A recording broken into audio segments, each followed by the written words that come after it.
9:31, and I'll call the meeting to order. The first item of business is adoption of the agenda. Moved by Grigg, seconded by Stewart, that the agenda be adopted as printed and circulated. Is there any issues with the agenda?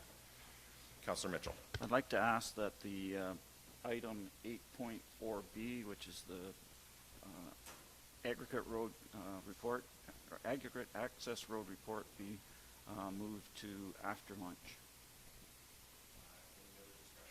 Any other discussion on that? So if you're okay, I'll shuffle it around, manage the meeting. We'll try and get it done after lunch. Everybody's good? All right. Any other issues with the agenda? All those in favor? Opposed? That is carried. Are there any declarations of pecuniary interest or the general nature thereof? Not seeing any. Minutes. Moved by Mitchell, seconded by Finch, that the minutes from the March 22nd, 2023 council meeting be adopted as printed and circulated. Are there any issues with those minutes? Not seeing any. All those in favor? Opposed? That is carried.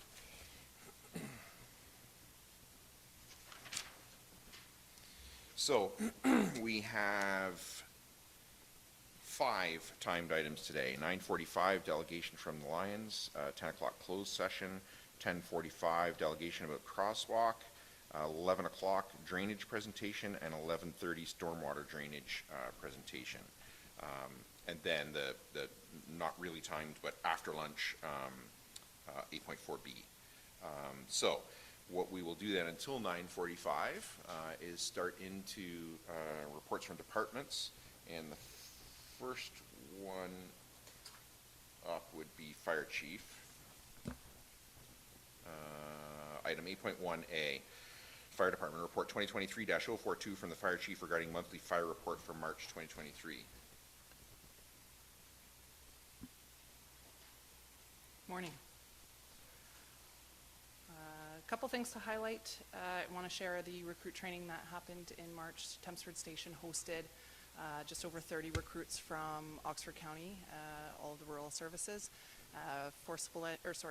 Roof ventilation, horizontal and negative pressure ventilation, hose streams, drafting, hydrant catching. I think there was just under 15 firefighter skills that they were signed off on in their training. It's one of the major weekends and they're coming to an end, so we'll soon launch several new recruits into Zorra Fire, but also across the county. So successful weekend, and thank you for those that attended, and a huge thank you to all the firefighters that participated, not only in delivering the training, but the station looked impeccable, the trucks looked impeccable, the work that goes into hosting that. The team does a great job. A couple other things I wanted to highlight. The water ice rescue team was in the water 2 weeks ago, and they went out. They had quite a large swim. They wanted to get back swimming in the suits and in the gear and tethered and paddling. So a really nice night training session. Tested out some of our functionality in terms of our safety equipment, so that was great to see. As well as a multi-station training night. So that work continues from the Officer 2 Change Management Project. Uniondale Station hosted, and they worked with community partners in St. Mary's at Easy Lift Doors. They had invited us, organized it, and had over 30 of the Zorra Fire Department members from all 3 stations out.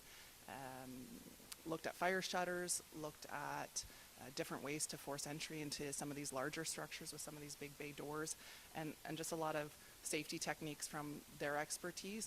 They said, we're not in fire world, but here's what we know about these doors. So really appreciative of the work they put into that, and then them hosting us. So Questions for the chief on the report? Councillor Mitchell.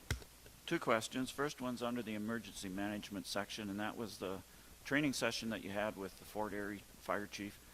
What was the emergency that they declared, and what's its relevance to Zorra? So the Fort Erie Fire Chief, they're a slightly larger municipality than us, but volunteer staffed 4 fire stations, several apparatus. Just before Christmas, we had that heavy snowstorm. Theirs was a little bit different because of the winds and the lake effect. Our group learned what a sage was. That was a new term for many of us. It's actually when the lake shifts significantly from one end to the other. But they had 120 to 130 kilometer hour winds, whiteout visibility. Their volunteer stations were staffed for over 56 hours. They ran over 100 emergency calls in that time and 200 more wellness checks. They actually use the provincial emergency alerting system to send out an alert asking people to stay home, which, as you can imagine, at the first Christmas post-COVID was very difficult to accomplish. But people stranded, vehicles surrendered, people sheltering in their fire stations and their evacuation centers. So good learning for us as something that is higher up on our hazard risk assessment. If we have winter storm, which we experienced a smaller scale of that, what does our plan look like? What sort of things can we take from that and lessons learned to be in a better position and not have it quite as much of an emergency and have a plan in place if that day should hit here. So definitely something that could happen here. And my other question is, your presentation at the Northeastern Fire Education Conference, what type of response did you get to that? So I was invited with Chief Polaire. She's departing Belleville and heading into Kingston, but we were asked to present on Camp Molly and our work in having diverse firefighter camps and municipalities. There's a huge interest in it in the north. A lot of females up there that aren't feeling super empowered in their roles. We were given 15 minutes when we went to Niagara, and we were asked to speak for an hour when we went to the north, which was excellent to have that ability. There were over 100 chiefs and chief officers in the room, and I believe 3 were female, and 2 of them were standing on the stage. So the need for speaking about the diverse fire camps, I think, is certainly important. We had a couple people stand up and thank us for inspiring something they hadn't heard and lighting kind of that passion again. And we've had several reach out asking, when can we bring one to the north? The most notable is we're trying to find the logistics of getting to Moosonee and running a Camp Molly to support the women there. So yeah, good response, lots of excitement, lots to come, hopefully. Thanks, Chief. Anyone else? Then I have moved by Mitchell, seconded by Finch, that report 2023-042 from the fire chief be received and filed for information purposes only. Is there any discussion? All those in favor? Opposed? That is carried. And next would be Recreation 8.2A, report 2023-039 from the Director of Recreation and Facilities regarding monthly recreation report for March 2023. Matt, is there anything you want to highlight in there for council? We're starting to see back into our busy stag and doe season, busy hall rental season as well. Lower in the numbers potentially, but larger events and larger for revenue as well for our hall spaces. We did the other item, and you can see it in action this evening, was the partnership that happened between the Thamesford Lions and the township to install a projector at the Recreation Center's hall that you can check out this evening when you visit. Questions from council on the report? Councillor Mitchell. Yeah, Matt, under programming, it says that you had a successful March break day camp, but you're having trouble finding staff to work during the March break. So what possible solutions have you got? I know it's a 1 week time. Mm-hmm. Steph and I have been batting around ideas. We don't have anything firm to kind of bring in at this time. We were able to make do through the kind of slower, like compared to our summer camp, the March break camp is a little bit less intended. So we're able to make through with staff kind of filling in a role. We do pay a competitive wage. They do get a full-time hours for that week, but that is a week, and we don't have our college and university age students returned from school yet. So that's part of our challenge in attracting the employees for that. We also don't necessarily want to hire our camp leader from the smaller pool that we have for the whole summer, so Steph fills in that role. We wouldn't necessarily get the best candidate if we hired them for the whole summer, just for the person that's only available that week. So we hold off a little bit to hire somebody that's going to be available for the whole summer season that we think is the best candidate for that. Thanks, Matt. Anyone else? Questions on that report?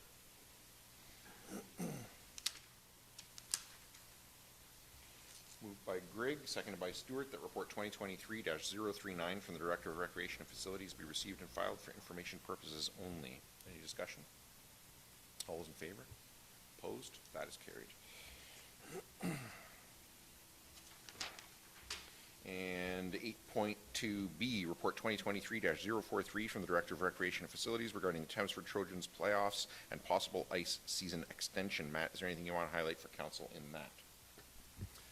I think that this is a circumstance where there's been a change in both the league's size that has gradually affected this within our community. From 2016 on, the league grew, but just at that point, the team wasn't in the place where they were competitive to go into that late playoff rounds. We ended up through a few seasons where COVID affected the end of this playoff season, so we didn't have this challenge and issue. It arose up in the 22 playoff season, and this is kind of an extension of that. We did anticipate in 22, though, that it was somewhat COVID affected, so we weren't as worried about it heading into the 23 playoffs. The situation is challenging, as if we work to help the one organization out, it has a domino effect or trigger to other organizations kind of in the community, as well as our staff size being relatively small, that the act of closing down the arena, putting it away, and getting it ready for summer operations takes staff time that we would potentially like to be out in the park when we have that better weather through early May, getting prepared for our parks operations. The financial burden on it isn't actually as large as I initially anticipated. The cost of weekly hydro for it, I looked at mainly just the hydro, water, and gas utilities, because the staff time is the staff time. We won't be staffing the building unless we have the ice rented through those evenings. So the daytime staff will continue to do other work. So the staff time, which I noted and pulled out from the revenue potential, it was subtracted from those hours that were going to be actually rented in the evening for this. Questions for Matt on the report? I have one. It doesn't look like anybody else does. Have we, or has anyone consulted with EMBA, TAMA, TMBA, or ZMCC on their, their willingness or even the feasibility of them moving aside to make room for the ice to stay in?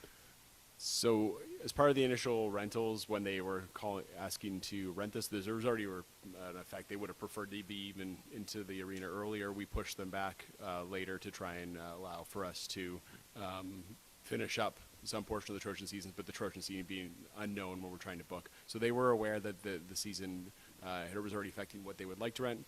We have emailed them early this week just to let them know that it is a decision going towards council and that there is a possible effect. But we haven't heard back from them on their possibility moving yet. Any other questions for Matt on the report? Crystal? Or Finch, sorry.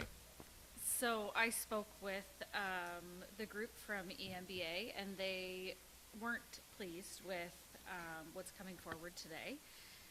They weren't happy with just kind of being left on hold and waiting to see what's coming. And they're hoping that maybe in the future we can have this discussion earlier in the year with all the groups working together and come up with something better where one ice time is in and one is out, like versus Thamesford and Embro. Any other questions for Matt on the report? Do you have a motion then? Moved by Mitchell, seconded by Gregg, that the ice in the Thamesford District Recreation Center be removed after the Thamesford Trojans have completed their playoff schedule, and that staff prepare a plan for the installation and removal of ice in the Thamesford and Embro arenas that recognizes the extended PJHL playoff schedule and meets the needs of all customers during the transition months of September, April, and May, and that the plan be presented to council no later than the August 2nd, 2023 council meeting. Councillor Mitchell is the mover. Do you wish to speak to that? My initial response when I read this report was come up with some type of a compromise. I was thinking leave the ice in Thamesford until April 30th. That would result in rescheduling the Embro Ball and Thamesford minor hockey events until later on if they so choose to. Then the Thamesford Ball and the pickleball events could go, the ice would come out in time for them to go ahead as basically scheduled. And if the Trojans required ice past April 30th, that they could go to hold those games in Embro. A bit of an advantage. There's actually 65 more seats capacity in Embro, and I assume at this stage they're probably selling out. Did talk to Katie about this, getting her input on it, and she did reach out to the other people that had booked, and they seemed to be generally willing to accommodate keeping the ice in, understanding the situation with the Trojans. The Trojans are the Thamesford Trojans. They're not the Zorra Trojans, so I can understand why would not be happy to move to Embro. And this is the second year in a row that we've had an issue with ice time for the Trojans, and as noted in the report, that's because the realignment of the leagues make the playoff schedules go much later than they did previously. So that's the first part of the motion to address the immediate problem. Hopefully we can make up some of the shortfall as far as perhaps extending the shinny or renting to other possible users. Don't know what the possibility of that is. I don't like to see money lost, but for considering the impact on the community, the money lost is not a huge factor in this. And I think the other part of the motion, and Crystal referred to what needs to be done, is that we need to take a look at how we manage our ice time on those bumper months of September, April, and even into May. I believe traditionally the Thamesford ice time went in the 1st of September, and teams would hold the tryouts, and ice came out the end of March when generally minor hockey was over, and in those days the Trojans were done. And then the Embro ice would go in after the Embro Fair, sometime around the 1st of October, and would stay in until the end of April. With the changes, with requirements of the Trojans, I think we need to reevaluate that. We need 2 ices for the main ice pads operating for for the main months from the 1st of October to the end of March, but we only need 1 ice pad operating for those other 2 or 3 bumper months. And so we need to come up with a plan so we don't run into this issue again. And the reason I put in August the 2nd was so that plan is well in place before the ice users are booking their ice for the fall and winter and potentially spring. So that's why I brought the motion forward. Deputy Mayor Grigg, as the seconder, do you wish to speak to it? You went pretty well through that whole thing, Paul. Not sure how much more I actually have to add. So Paul alluded to some conversations I had with some of the impacted user groups, and Thamesford, the banquet for hockey, and then as well as the preseason training for minor ball. I spoke with the president, and she was clear that it was communicated to her by our staff that this was a potential concern, a potential conflict, and something that she was happy to book tentatively, knowing that this could be coming forward.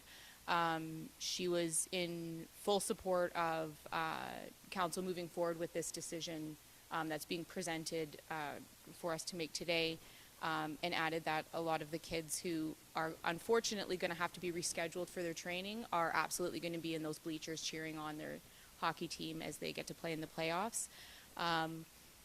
The ZMCC event, I think, would actually benefit from a reschedule, because I think there's some logistical pieces organizing that a little bit of added time, I think, would actually benefit the event. So the impact there, while could have been negative because that event was booked in for this time, I think a little bit of some luck there that it actually doesn't have the negative impact that it could have. What you were speaking to, Paul, about that sort of main season of ice time in our rec facilities, having those 2 ice pads really supports well the user groups that we have.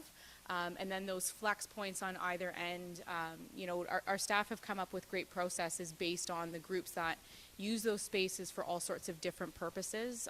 They're not our arenas, they're our recreation centers, and they support the recreational uses of our community, which are both with skates on our feet, as well as all sorts of different non-ice related uses. So I think this is a great opportunity for us for staff to reevaluate the scheduling, to see, now that we know that we've got this scheduling piece that's going to negatively impact the Trojans, is there a way of shuffling this around where, organizationally, we're opening and closing facilities that are addressing the needs of our current requests from user groups. And hopefully it's something that can work for everybody, and we're not shuffling the Trojans. I know that Thamesford Arena, I'm adamant for the redevelopment of it because it is that undersized ice pad. It is not ideal, but at the same time, that's that home ice, and that home ice advantage comes from that team knowing that ice surface. So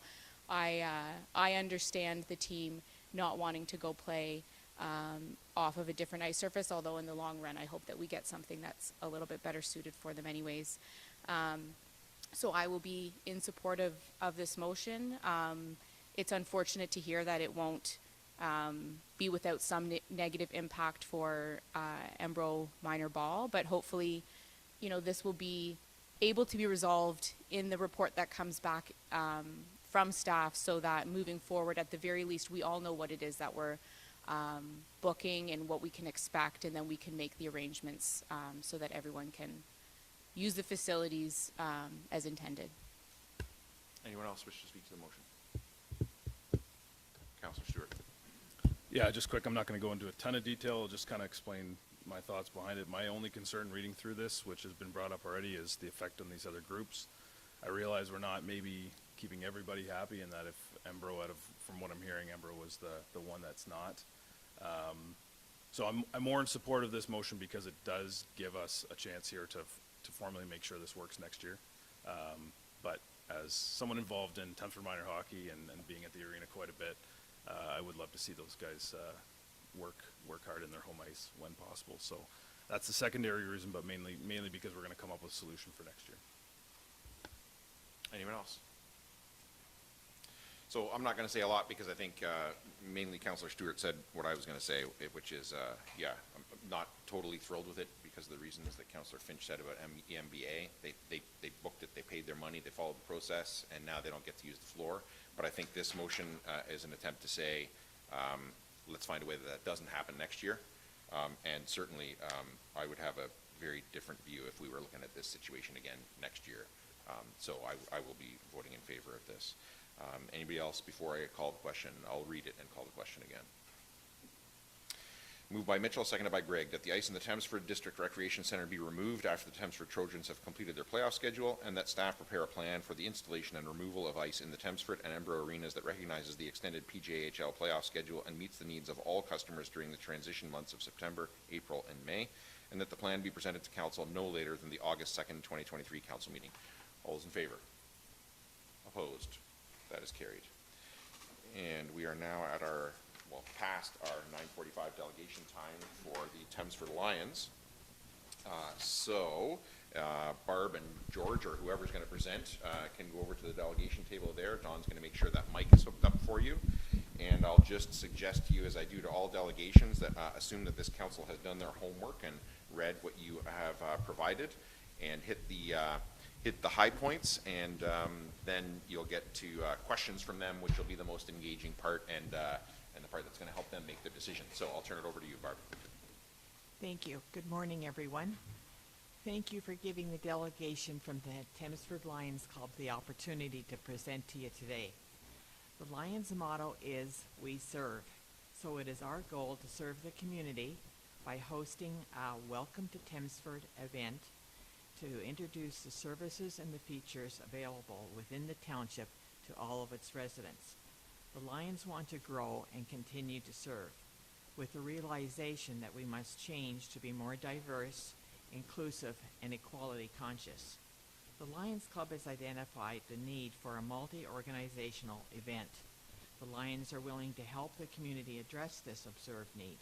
We're willing to put in as much effort as possible to display our commitment to spearhead a successful, inclusive event on June 10th. We are creating a beautiful collage of historical photos that will show the proud history we share with Thamesford. The organizations and groups that we have already contacted to partner with us are very excited about being part of this truly collaborative community project. To name a few, they are the Oxford County Library, who are bringing the library bus, Southwestern Public Health, which are planning to bring their mobile dental unit, the Township of Zorra Fire Department, and the Upper Thames River Conservation Authority. we are requesting that the Township of Zorra consider a fee waiver for the large hall, kitchen, and arena floor at the Thamesford District Recreation Center as their contribution to this event. Again, thank you for giving us this opportunity to address the council this morning. Thank you. Questions from council? I have one question. Is Upper Thames going to bring that really cool sand thing that they have where you put your hand in and you can make it rain? Not that I know of, but we can ask. I think you should ask. Tell them I asked.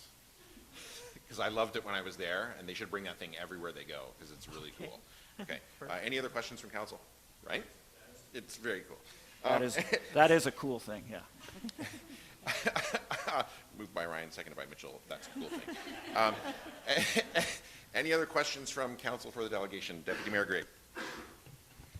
I just have a question around, you said that the Lions Club identified that this was a need to have this type of collaborative event, that, a welcome to Thamesford event was sort of aligned with recognizing, growing the Lions Club, and future membership was a piece of it, but now it's grown into something that has significantly more pieces. Can you speak to sort of how, what the initial idea was and how it evolved into something much larger than, this is different from what we normally see from the Lions Club in terms of events. So how did it become something that didn't just include the Lions? Initially, the Lions, as a membership drive, would have done a meet a friend night and brought a friend to one of our meetings and been introduced to the Lions that particular way. But as an organization, we realize that Thamesford is growing so quickly. I mean, we only have to look across from the arena to see all the brand new homes. And we identified that there were many more aspects to welcoming them to Thamesford. Like if I was moving here for the first time as a parent, I would want to know what organizations could I sign my children up in as far as sports, what businesses are in town, what doctors are in town, what medical care, and it just kept growing and growing and growing, and as it continued to grow, we realized we needed to change our focus a little bit and be much more broader and more inclusive with some of the ideas that we wanted to put forward. Anyone else?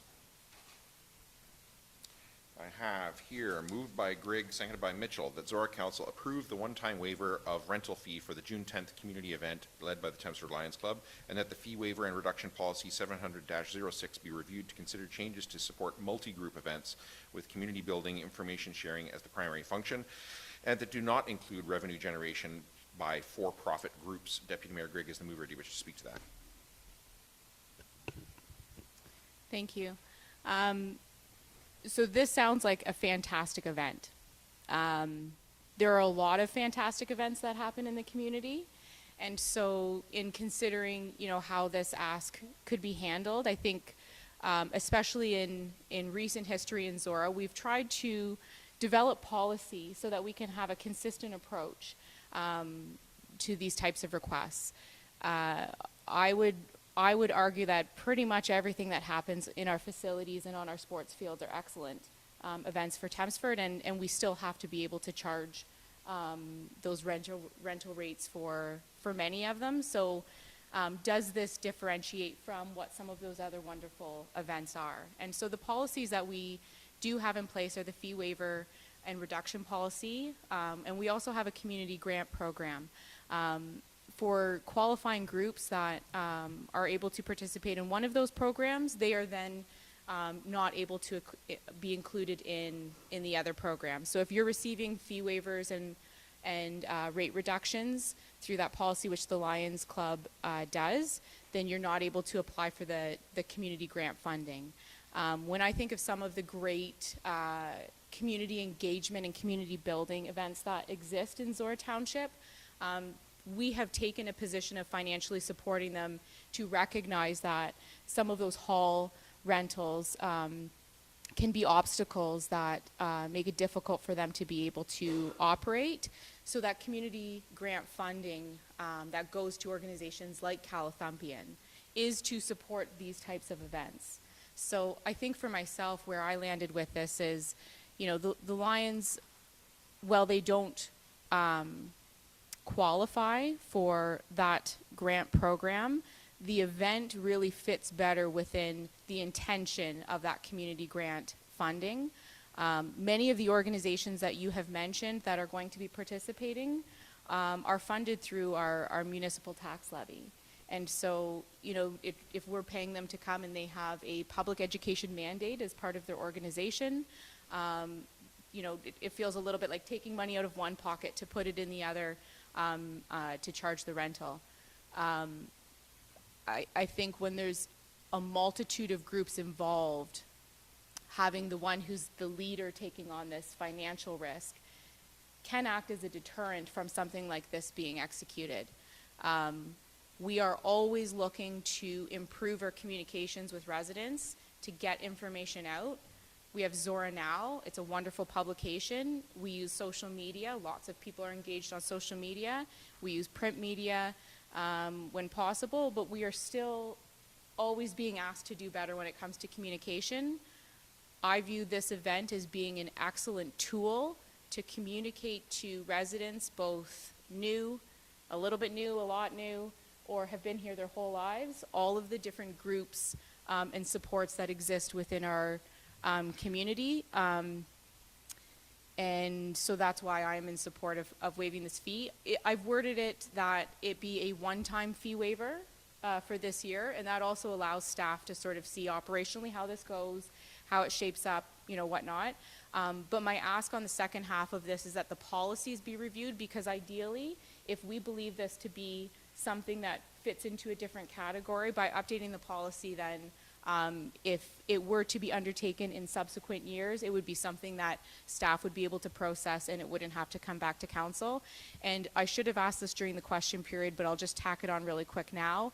I had asked the president of the Lions Club when we were previously discussing this event if this is something that could potentially be an annual event, and she had mentioned that not only could it be an annual event, but it could be something that could be held in the Embro Community Center in other years as well. So, you know, if this is something, a model that functions, it could be something that could reach the wider community even more effectively moving forwards.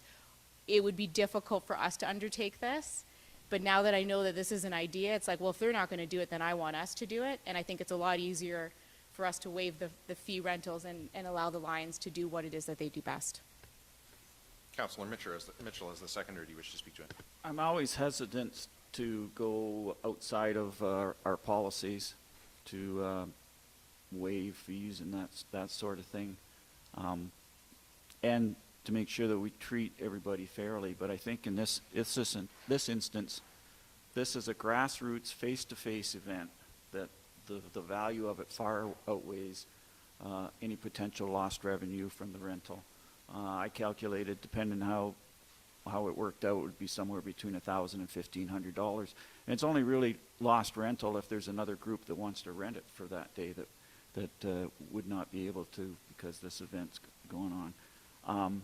One of the challenges of a rapid expansion of a community and new people coming in is how do you get those people involved and make them feel that they're part of the community, and to reduce any potential resentment from the longtime residents who've been here. And this, I think this is a perfect example of a local group making a move to make the community stronger, to get these people involved, to make people who have just moved to Thamesford feel to be part of Thamesford. So I think based on that, and based on what Katie said as far as addressing potential change to the policy to address this, all our policies were formed with the best knowledge at the time that they were written, and things come along like this event that maybe fall just outside of the policy, but maybe need a slight change to policy to bring them inside. So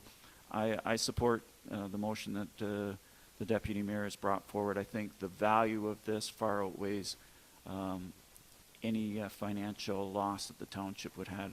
I'll also point out that the township and the Lions Club have a long-standing, great relationship. Director of Recreation Facilities mentioned that the Lions recently contributed $3,000 to a projector and screen, and that's just one example of funds that the Lions Club have put back into this community. So I think I support this motion. I think this is the proper thing to do. Anybody else wish to speak to it? Councillor Stewart. Yeah, I'll just add quickly that my view on this is that had the Lions Club reached out to a number of different community groups and collectively came to the township saying we'd be interested in having this type of event as a welcome to Thamesford, welcome to Zorra, welcome to Embro combined thing, I think I would have been in support of the township itself organizing the event. So number one, thank you for the Lions for stepping up, but I feel like you're kind of doing the municipality's job to a certain degree in organizing this, so that's why I'm in support of that. Thank you. Anyone else? Councillor Finch. I would just like to say thank you again to the Lions for everything that these guys have already said. You guys are always giving back, and thank you for everything that you all do. Thank you. Thank you. In the township's current strategic plan, and I certainly hope and will be making the case that in the new one there should be consideration of social impacts of policy decisions we make. I love municipal government. I think it's exciting. Maybe I'm weird. But I'm absolutely confident that the municipality could organize this. We could get all the same people in the room and put on an event like this. It would not be as effective because we would not attract the same audience that the Lions can attract. The Lions have an element, as a community volunteer-based organization, they have an element of street cred that municipal government simply can't match. So if the cost to the municipality is $1,500 for other groups to go and get people engaged in the way that we want them to be engaged, money well spent, I think. So very happy to do this, very supportive of it. And I think I can say with confidence, any help you need from any of the groups that I sit on boards of or anything like that, please continue to reach out to me on that.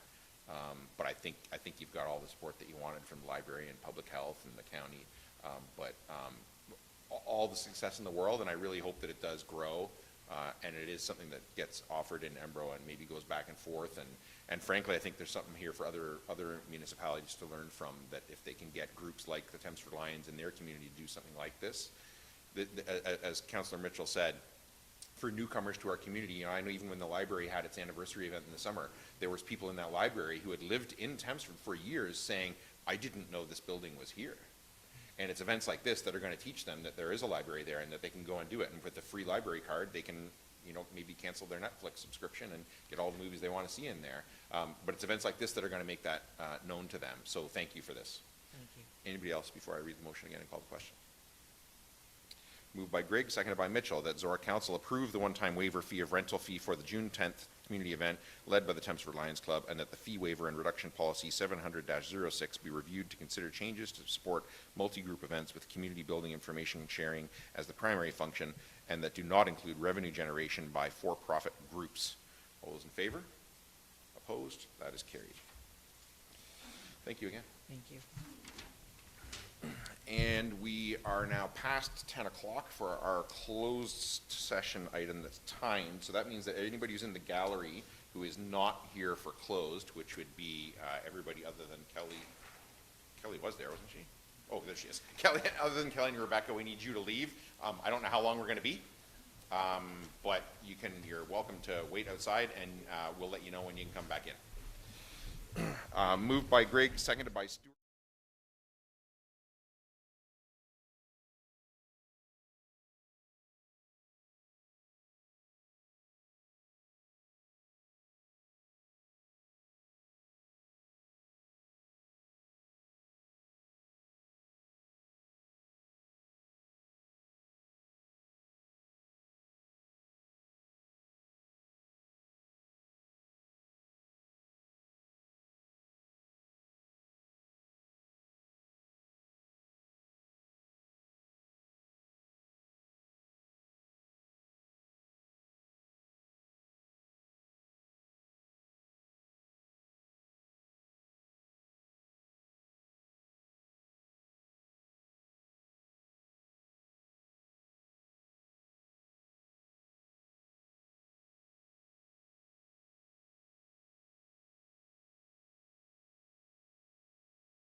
So we're back from closed, and next item up is 7 delegations and 7B, 1045 Jim Rex, Dundas Street Crosswalk. So I'll suggest to you, as I do to all delegations, that assume council's done their homework and read the material you provided. Make sure you're talking to the microphone, otherwise we'll hear you, but people on YouTube won't. And I'll turn it over to you. Thanks, Keith.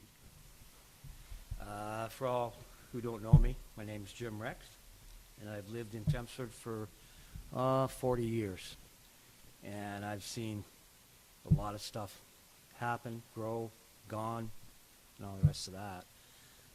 My concern today is the lights at the crossing in Thamesford on the main street, and they are not adequate enough. It's like, I guess, like stoplights. You wouldn't put stoplights down low. You'd put them up where they're supposed to be. And the lights where the signs are, as seen in the video there, they can be easily put underneath there, and the traffic will see it. There's no doubt about it. I've walked this for a lot of years, and I've seen more vehicles go through those lights than you can imagine. And somebody's going to get hurt, or there's going to be a fatality if it's, if it's not addressed, I would think. So, as far as, that the traffic is even more now because of, gravel trucks, freight trucks, and all the rest of that stuff. Constantly.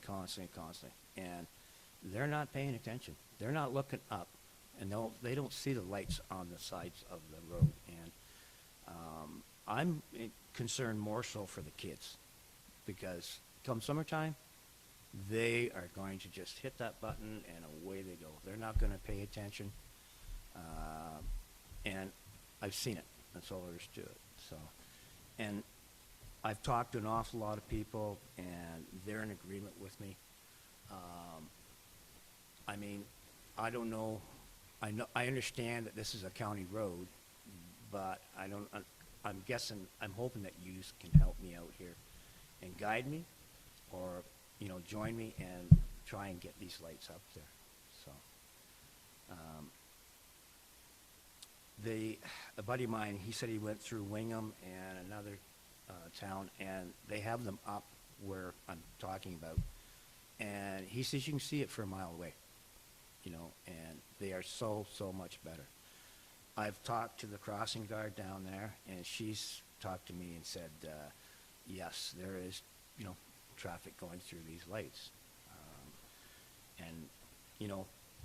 If I have to, I can get a petition and go that way, but I don't really want to, and try and see if we can get that changed. I understand, because I've talked to people saying that you may be, looking at putting stoplights in there, but how long is that going to be? For now, probably for the cost, it's going to be the best way to try and get traffic to pay attention. So, I don't know. I don't have anything else much to say. I don't know. I guess I have a question. The question is, have you had anybody else, come in and ask about these lights? Is there an issue from someone else? That's what I'd like to know. So, I'll take a shot at that. Not recently and not formally about this. Nobody's come and made a delegation to council before about it, that I can remember anyway. But I have had people contact me personally about it, about the intersection, and specifically about the lights for that crosswalk, yes. So, I'm going to put you on the spot here. Do you feel that that they are adequate? Because I know that in some cases, or Oxford County, it's probably a minimum of what they have to do. I guess, do you feel that lights being put up would help out a little bit? So first of all, I'm here to be on the spot, so Yeah. no need to Okay. apologize. That's Okay. that's my job. I will say we're veering slightly out of what this council can do something about, so I'm Yeah. gonna answer that, but really, I mean, I can speak to it because I'm your Oxford County councillor. And I don't want to presuppose what this council might want to do with your delegation, but, I'm trying to judge how much I can speak to this that's not the business of this council, and I don't want to waste their time with what's my business, right? But I will say, my answer to this question is almost always exactly the same. And when I got this delegation, I forwarded it to Oxford, the Director of Public Works for Oxford County, and raised the concerns as I have before. And the answer was that the lights that are in place there now are best practice for the Ontario Traffic Manual, et cetera.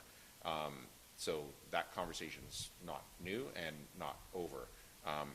The one caution I always have around the wording of minimums is, because this, I mean, it's the same thing for road plowing, and that is the same thing for this Public Works Department of the township, right? There's a thing called minimum maintenance standards, right?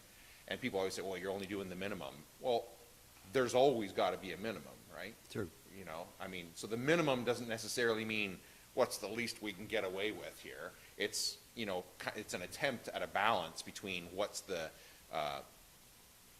what does evidence suggest will be effective and what are residents reasonably willing to pay for, right? But as I say, that conversation's not over. But I think I'm probably not going to speak a whole lot more to it because I tend to speak to it from as a county councillor where I actually have some decision-making responsibility for this policy, and that's not my job here at this council.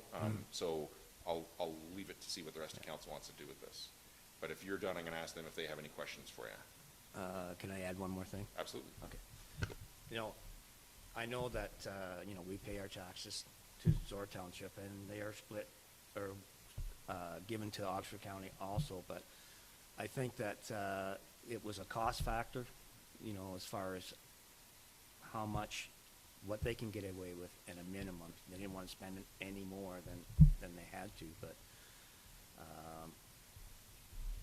I guess, you know, we'll just have to go to the next step. I don't know what else I can do. So I'm really, really adamant about this. I'm gonna, you know, push for it as much as I possibly can. And I'm not gonna come here and because I know that I'm gonna have to probably go to Oxford County Council or whatever to speak with them too. So I don't know. That's about all I got. So. Questions from council? Deputy Mayor Grigg. No, I wanted to respond to that last piece. The comments about, you know, what the county, how they chose to go about what they put in, and you know, maybe the cheapest way of moving forward with it. I think the easiest way to get some clarity on how the decisions were made and what options were available is to go direct to where those decisions are made. I mean, we can have a look at pictures and talk about what it feels like to have that experience of crossing the street, but ultimately to project that what they chose was the cheapest option versus the most effective, like those are just ideas that we can't validate with any kind of information. I always find it helpful to have, whether it's our township staff or county staff, to have those conversations direct with staff. And as a member of the public, you do have the right to have those conversations with staff. So if you have that opportunity where you can contact, like I highly recommend you contact Public Works through the county. There will be some things that you learn that will help you get a bit more clarity on what it is that we're looking at here. My recollection, and again, as Township Council, we were never a decision-making point on this, but when there was no lights there at all 4 years ago, this was something that we advocated for, but ultimately we did not have the ability to put this in. We have no legal authority to put this in, but we advocated, and this was what was available, and we were fortunate to have this installed. So I do thoroughly appreciate that when there is a concern that you're coming through the appropriate channel. I sometimes am told or see some grumblings online about a variety of different community issues, but we have these formal processes for a reason, and I really appreciate when, you know, when something matters to you enough to show up and speak to it. I think I appreciate that you're using the formal process. I think that because we don't have the ability to do anything with it. I will say that if there's any opportunities to further improve the safety of pedestrians and active transportation in anywhere in Zorra, that I would be in support of that. My hesitation is in saying anything specific about what that would look like, because I am absolutely not well versed enough on Highway Traffic Act, all the regulations, all of the pieces, moving pieces in this. And then just one last, comment about these two photos. We also don't know how the residents of Wingham feel about their crosswalk. And if you're driving that, you might feel like those lights are definitely more visible, but are you driving it at sunset or sunrise? Where's the light in relation to the flashing lights? And at certain times of day, could that also be a challenge for their residents? When I look at it, I think I would want to advocate for those white markings to be painted on the ground. That in Wingham, in that picture, they don't have any markings on the ground. And to not have those stop, triangle, chevron, and it's not my place to tell Wingham how to do their crosswalks, but I just think, in looking at what someone else has, we can have ideas about, the greener aspect of the grass, but I'm looking at what they have there and think, there's always going to be room for improvement, especially, as you alluded to, the safety of our children. I cross my kids there, and I have teenagers who cross there as well, so there's no way to completely eliminate the risk, but we've definitely made steps to advocate for improved safety. Is it the most safe? Definitely not. Is there, what could that further improvement be? To be determined. And lastly, we have had residents, I get all sorts of feedback about people love it, people hate it, they love this part of it, someone else hates the exact same thing about it. Like, it is a wide range. I had a conversation with another resident a couple days prior, and they were really upset about the bulb outs, that those make it really difficult to drive. But I know as a pedestrian, I appreciate that the area that I'm crossing is not as wide as it used to be. But I have had residents reach out about concerns when there used to be that flashing light in the middle of the intersection of George and Dundas.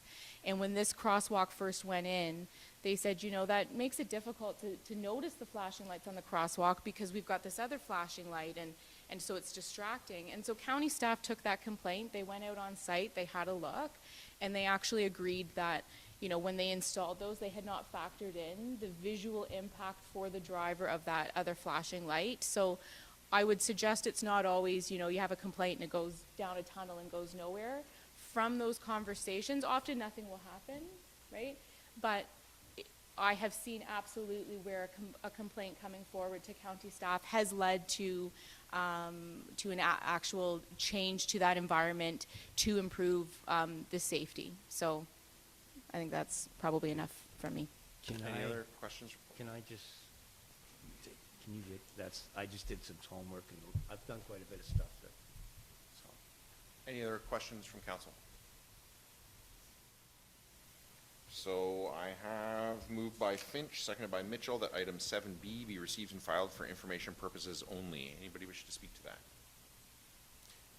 Councillor Stewart. Just really quickly to say that I haven't been here and I wasn't there to advocate previously for the crosswalk, however many years ago it was put in.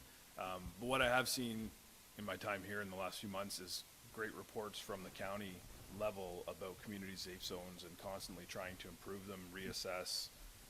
So I think there's very much attention to this, and if you're raising those concerns at that level, I think if there is a need for improvement, I think that's where your best path is. Good. Okay.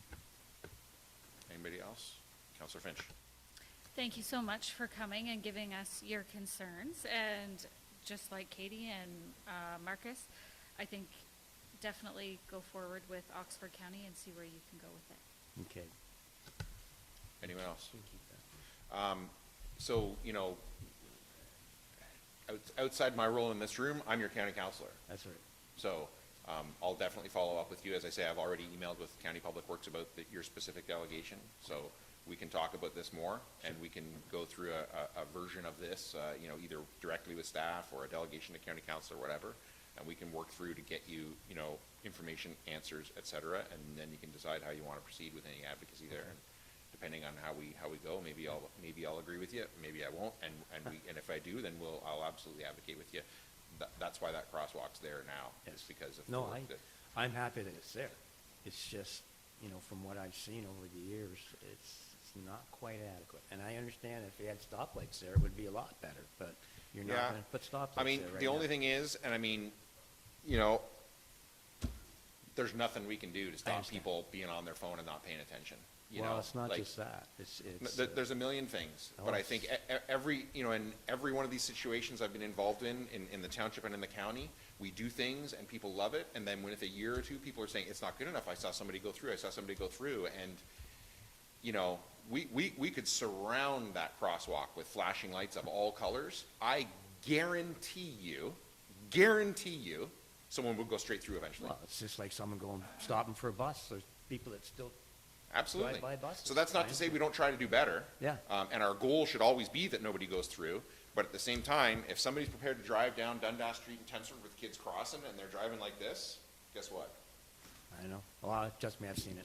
So. You know? But So I think we always have to try and do better, but at the same time, unless you and I are gonna ride in everybody's car and, you know, Yeah. reach over and put a foot on the brake pedal for them, Yeah. somebody's gonna go through that thing no matter what we do. Stoplight, four-way stop. I mean, we have people go through roundabouts, right? Right up and over the roundabout. Oh, yeah. At least once a year in every one of them. Tractor trailers, everything, you know?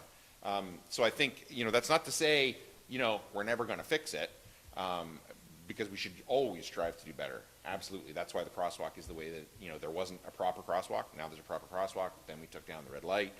Maybe this is the next stage of that. Right. But I'm always a big fan of evidence-based solutions. And sometimes, as the deputy mayor alluded to, sometimes you think, well, this has got to be better.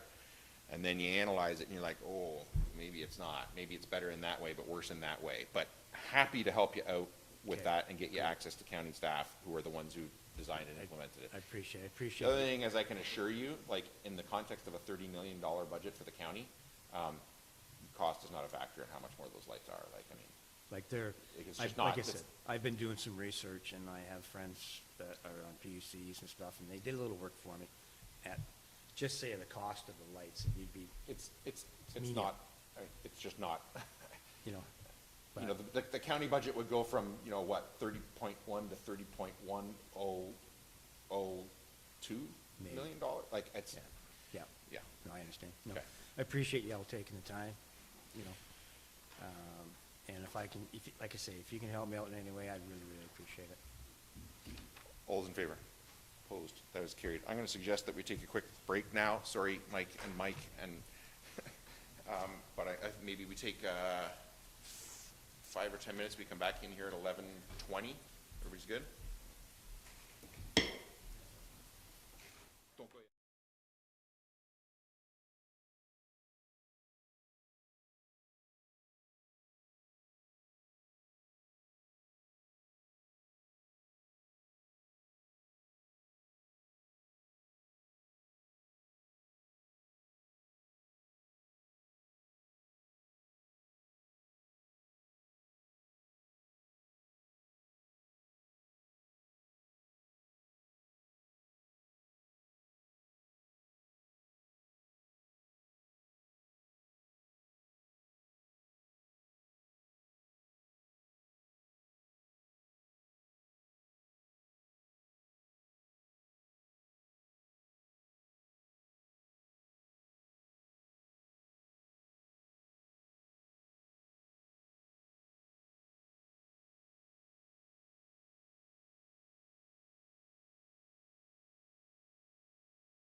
Thank you.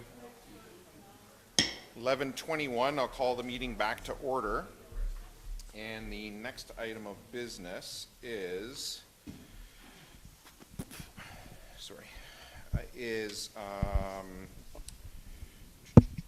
11 o'clock, Delegation 7C, Mike DeVos, Street Associates, London Limited, Municipal Drainage Orientation. And so, Mike, same thing I always say to all delegates, assume council's done their homework, read the material you provided, and emphasize the things to them that you really want them to remember coming out of this. Thank you. Turn it over to you. Okay. Is there a PowerPoint presentation ready for me to utilize? I think, there we go. That's good, because I didn't bring it on paper. Okay. Yeah, it's a wet subject, but a bit of a dry presentation, because it's, it's a little tough, but yeah. Yeah. Okay, I'll scroll. If I can get that.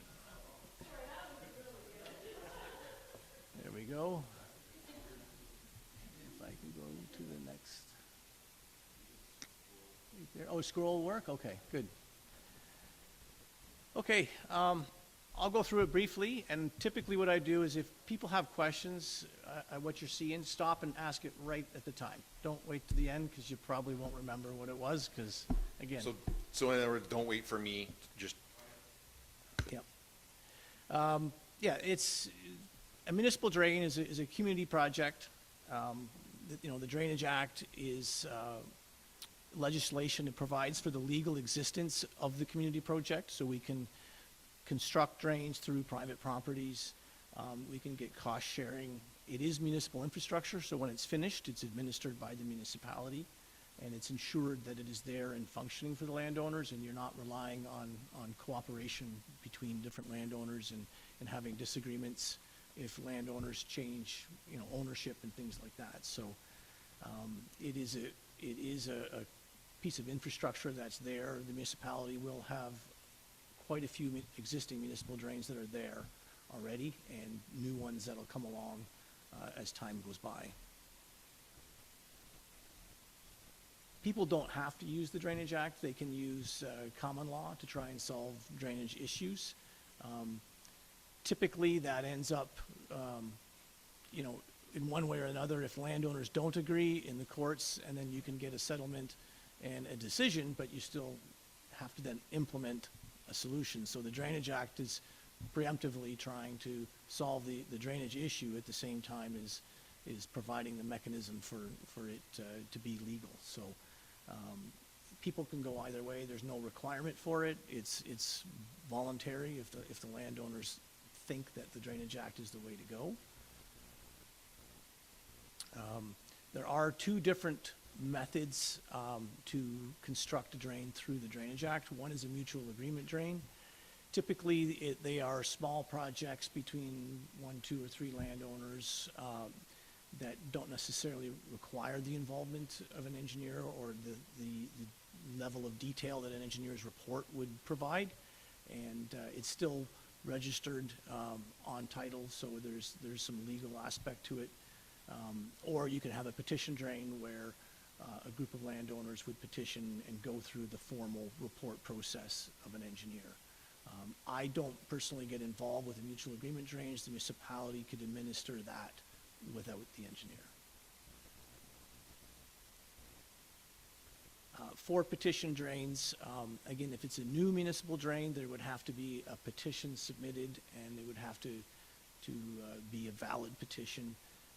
It's a legal document, and as soon as the petition is submitted, the petitioners themselves could be financially liable for the costs if things don't move forward. So there is a mechanism there for the municipality to engage an engineer and have the engineering work done at least to the point of being told to stop, and then knowing that the costs are going to be recuperated if something didn't move forward. The validity of the petition is a requirement in order for the engineer to be able to proceed forward to a report. There is an internal area inside the watershed area, which is referred to as the area requiring drainage, and it's the engineer's job to determine if the petition is valid. And there's 4 different ways that you can have a valid petition. You can have the majority of the owners that are in that particular area requiring drainage. You can have 60% of the landowners or the owners that own 60% of that particular land. A road authority can sign a separate petition for them, for their needs, and it's not the same petition that the landowners would sign, or where the director of the ministry could actually get involved and request this to happen from a higher level of government.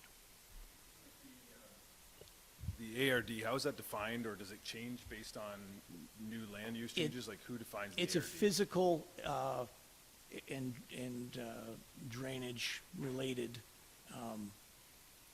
determination that I would have to make as the engineer. So I might not have the answers until I can go see the site, and typically I would do that at the on-site meeting. It is possible to get some idea in advance. You know, Mike may be able to call me and have me look at something quickly, and I can give my idea, but I might not know the full answer of it.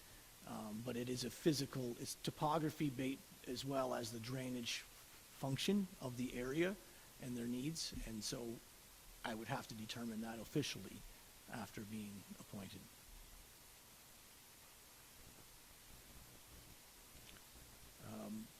Yeah, basically when landowners do decide to submit the petition, it does go to council. Council has the option of rejecting the petition. They could request an environmental appraisal. They could, most of the times, they just move on and appoint the engineer and move forward with it. They are required to circulate it to some of the environmental agencies such as the CA and the MNRF. And those agencies could also request an environmental appraisal. It's not the typical environmental appraisal that you might see for other types of projects. It has its own definition and its own requirements. Yeah, Mike, with the changes to the Conservation Act and a reduction of things that they can comment on, are they still fully involved in municipal drain work? Can they still make the same comments and potential restrictions that they did before the changes? They are definitely involved. They're more likely to limit their comment to flooding and erosion, which was the original, basis for their creation. Not all conservation authorities comment on aspects above that. You might see less of that in the future.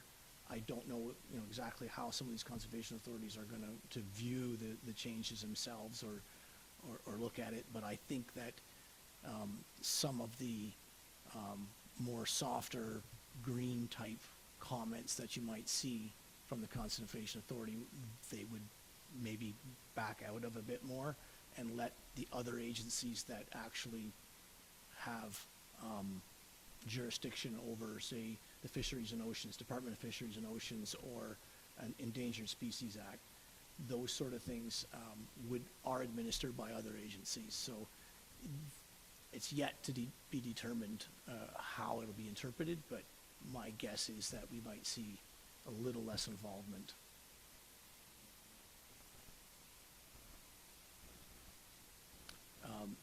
So typically the council would appoint an engineer.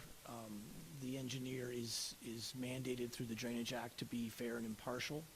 He's not acting on behalf of the municipality. The municipality may own roads in the watershed, and they are a party to the report. So we're there to be independent and provide for what we think is fair and right, both physically and financially, with our recommendations. The appointment is usually done through a resolution at council. The engineer is appointed. There could be a time frame where the notification to the agencies has to happen, so you may not do it right away. You have to wait until you get the feedback from the agencies to give them the opportunity to ask for the environmental appraisal. After the engineer is appointed, then notices would be mailed out to the residents, to the landowners that we know of that will be impacted. We don't always invite every property that's within the watershed. It could be a very large group of properties, and we may want to keep that down to the area where we know the work might be happening. There are other meetings later on in the process, so we don't necessarily have to have every particular financially affected property, just more so making sure that any potential physically affected property would be at that first meeting. We try to hold the meetings on site and outside. There were times during COVID or when we get poor weather, we might go to an alternative location if we can, but as the engineer, I do have to go see the site physically after the meeting or during the meeting to look at things. The petition validity is addressed at that time if it's required. There are other projects where reports are prepared that don't require a petition, so I'll get into that later. So not every on-site is required for me to look at a petition validity. We also invite the agencies. We do try to get the input from the agencies as early on in the process as possible, so we know and can accommodate and address things that are raised from them early on instead of later on in the process. The municipality and the landowners have a option of requesting a preliminary report under Section 10. It's similar to a normal final report, other than it's not quite as detailed, doesn't get into costs, and it's meant for cases where you're not sure that you really want to proceed and you're unsure that it's going to move forward, so that if the project dies and the landowners or for some other reason you decide not to proceed, the engineering up to that point is grantable. There are grants from the Ministry of Ag and Food who administer the act to help assessments or costs of the landowners. So this provides a mechanism of providing grant. It does require an extra step, so there's a bit more administration and engineering involved. If we go to a preliminary report, then we would have to then later submit a final report if we do proceed. So you don't see it a lot, but on occasion it's a very good tool to be considered. We do usually, our firm anyway, and I think most firms now will hold an informal meeting to review the preliminary information, regardless of whether it's a preliminary report. But if it is a preliminary report, it actually has to go to council.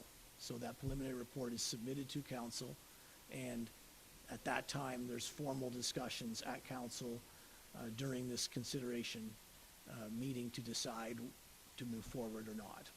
And so.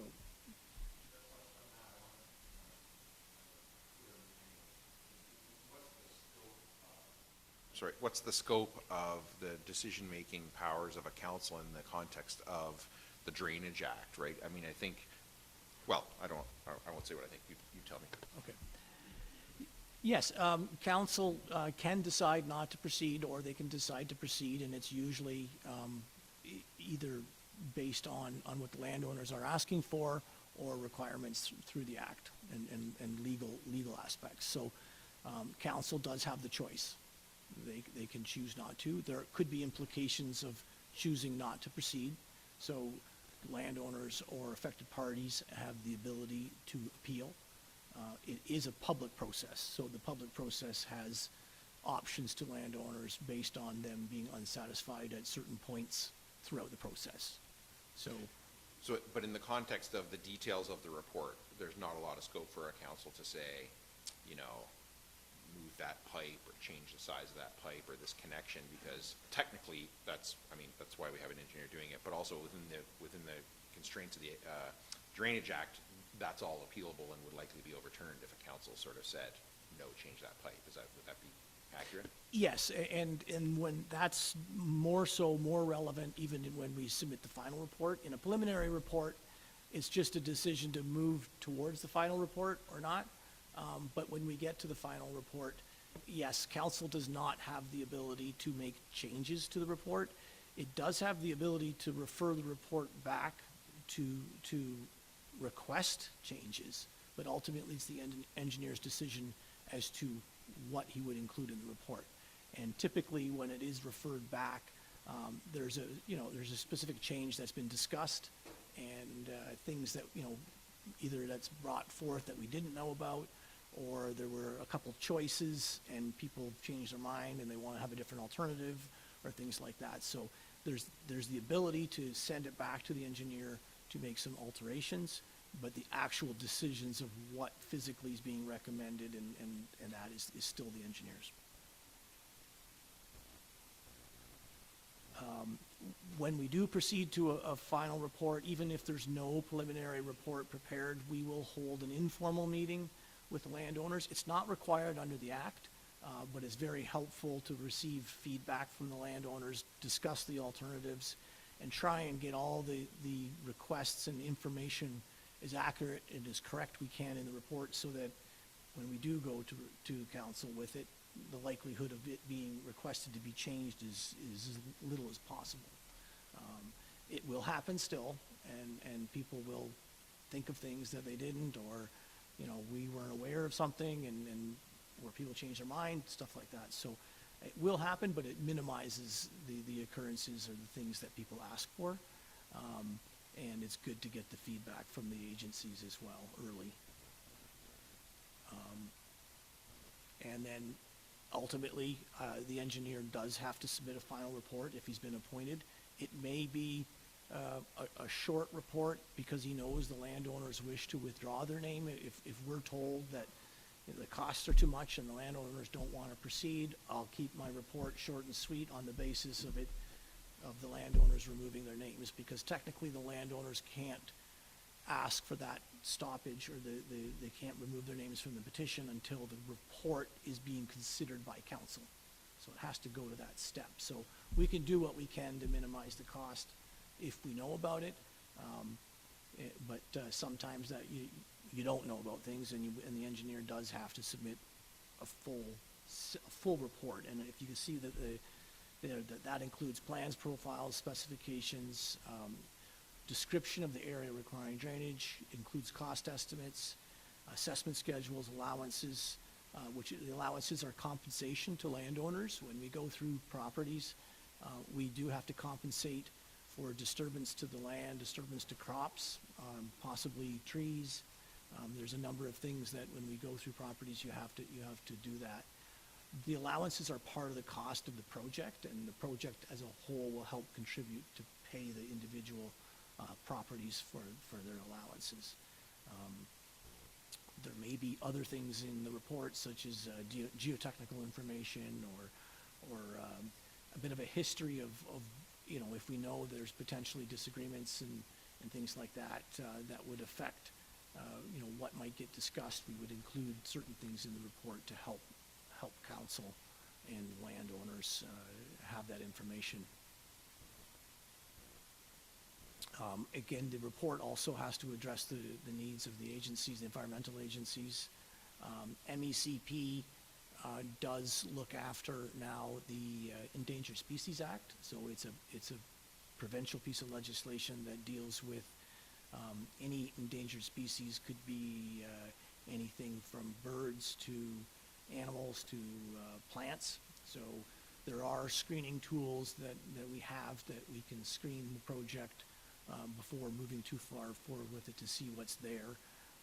Over time, things have changed in terms of which agencies look after it and what some of the requirements are. So it's been a bit of a challenge to make sure we're up to date and we know what the agency's concerns are today versus last year or the year before. So it's an ongoing process. Typically, these reports include suggested work, which includes requires design. There are two basic types of drains: closed drains and open drains. Closed drains are typically pipe drains, and normally in an agricultural setting, the ministry will recommend certain design standard, in this case, is 38 millimeters per 24 hours, and that's referring to the rough idea of how much water that pipe can remove over a 24-hour period. It's not, these systems are low-flow pipes. They're there to take a certain amount of water in the pipe. In a large rain event, like we've had the last few days, there's still going to be lots of water on top of the ground. In fact, most of the water will still be on top of the ground. And whether it has to sit and pond and wait, or whether it's going to flow over the surface following the path of the drain down to the outlet is still going to need to be accounted for. And then ditches and channels and culverts are open systems. Typically, a farm culvert would have about a 2-year rain event return, and then roads and any other types of crossings would have larger designs depending upon, say, the elevation of the road itself. If the road is built up higher and is holding more water back, you have to make the crossing larger to accommodate. So it's not all the same for every type of, every piece of the project. As part of the report, we do have to take the cost estimate and then distribute that cost amongst the affected landowners. And that is also defined in the Drainage Act. There are benefit assessments, and benefit is defined as better control of surface water, better control of subsurface water, increased land value, increased crop production. There's a list of things that occur, and in this part of Ontario, with the topography that we have, it's usually close to where the drain work is happening. It doesn't apply to a property that's half a kilometer away up on the top of the hill. Their property will see no benefit from the project. But it's one of the first things that we separate out, and we have to separate the cost to benefit. There's special works, there's a special assessments potentially, and it does occur quite often where we are near roads or other areas where there could be utilities. So it's Section 26 of the Drainage Act. What it refers to is any increased cost to the drainage works due to the construction and operation of a road, a railway, or a utility. So sometimes those costs can get quite extensive compared to installing a tile through a field. It may cost $300 to go the same distance in the field. It could cost $15,000 to cross a road, easy. And so that increased cost, we have to calculate the difference and charge it to that authority, now whether it's a road or a railway. More recently, there has been some kickback from the railways on paying their assessments. They are subject to the Drainage Act, although they are a federally regulated entity. And so they have now more recently taken the position that they don't have to abide by the requirements of the Drainage Act. Years ago, there used to be what was called the Railway Act, a federal act that referred specifically to the Ontario Drainage Act. And so it's a federal thing. It could go all across the country, but there was specific reference in the old legislation, and when the new Canada Transport Act was created in maybe the 90s, I'm going to take a wild guess at that one, but it no longer exists. They had been participating in good faith, in continuing on the way that it always was, but now they're indicating no, they don't feel the need to pay, and they don't always have to provide for the access or the permit to physically cross. So because of safety concerns on a railway, there could be $150,000 cost, and they are now saying no. So it's becoming a real big challenge. I haven't been involved with any projects with Zorra where this has occurred, but it is occurring in other municipalities, and the municipality may have been made aware through other advocacy groups that it's an issue that this part of Ontario is really trying to address. But to move on with the presentation, there are other special benefits which are where we build things on a drain that aren't necessarily there for drainage specifically, and there are requests from landowners to address, say, access. if they want a wider laneway, or if they want to do some landscaping and whatnot. There's different things, different reasons why you might have that special benefit in there, but we separate that out. Then the remaining costs are distributed as outlet, and that's anybody that has water that would get into the drain from their property or potentially get into their drain if they made utilization of it in the future. So it could be a fair distance away from the project, but it's within that catchment area or the watershed area. So they are liable to contribute some of the cost towards the drain. So they are part of that group of affected landowners and are notified and included as part of the schedule and all the distribution and the public meetings. Typically, there will be an assessment schedule in the report, and that will show those types of assessments and break them down as I've described. There are more detailed calculations that we make before we put them into this schedule. We don't typically include the background calculations because they're not always required or questioned. We have them available when landowners have issue with the actual distribution. We can provide them and sit down with them and explain it. Typically, they won't make sense to people that don't actually do the calculation without some sort of explanation. So we don't include them in our reports. Some engineers will, but our firm chooses to show what the Act requires, and this is what the Act requires.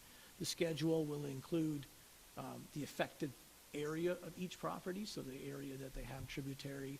It'll show the benefits, the outlets, and the total, and that's sort of everybody's piece of the overall pie. The special assessments are usually listed at the bottom to those entities under Section 26. And like we say, the report is submitted to council.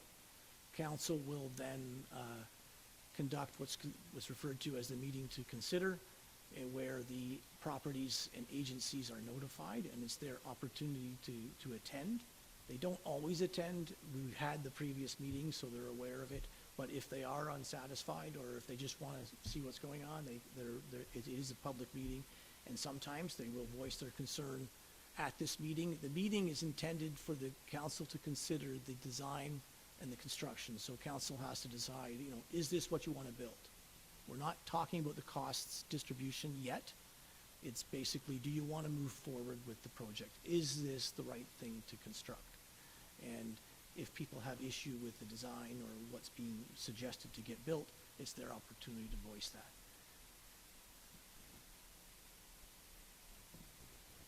So again, at this meeting, the landowners have the opportunity to remove their name if it's a petition drain. So if it's a new drain, they have the opportunity to remove their name, which would not valid at the end of the meeting. The whole project's a dead duck. You can't move forward. If other people add their name, and then we have to analyze whether the petition could be valid. You could get one person remove, another person add, so you have to look at whether it's valid to move forward. The municipality or the council could decide not to proceed with the project based on the information in the report. And again, like I said, there could be other reasons for that. And the petitioners can appeal. It's a public process. If they feel that the municipality is not doing the right thing, whether it's proceeding or not proceeding, it's open to appeal.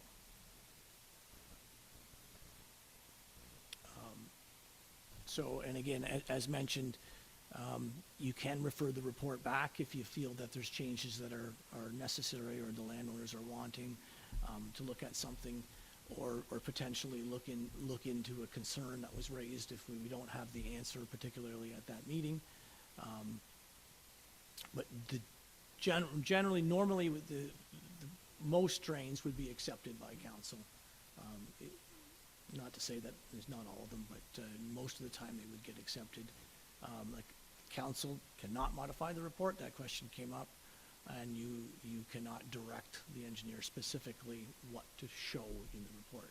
You can make suggestions and provide your thoughts and that, but ultimately it's the engineer's decision. There is a second meeting, and it's usually roughly a month between the two meetings for notification time requirements in the Act to hear appeals on assessment. So That's if one landowner feels their assessment is usually too high in relation to a different person's. They could say it's too low and they want more money, but that doesn't usually happen. So typically they are supposed to submit an appeal in writing 10 days in advance of the meeting. It doesn't always happen. But the meeting will happen regardless of whether there's appeals or not. It's a public opportunity.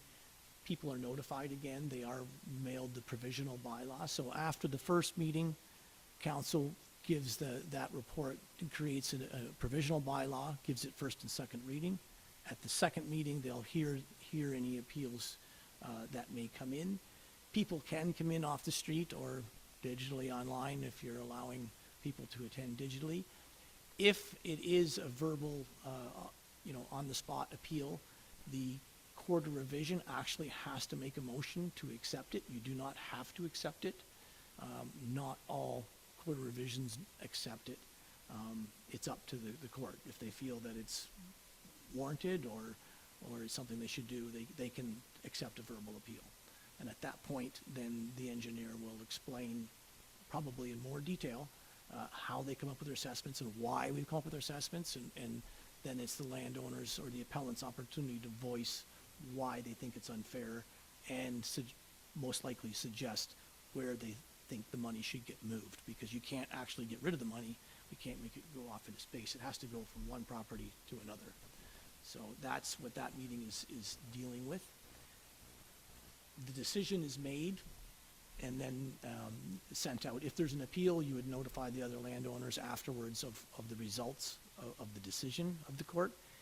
And then there is an extended appeal after that point to the, we refer to as the tribunal, the Agricultural, Food and Rural Affairs Tribunal.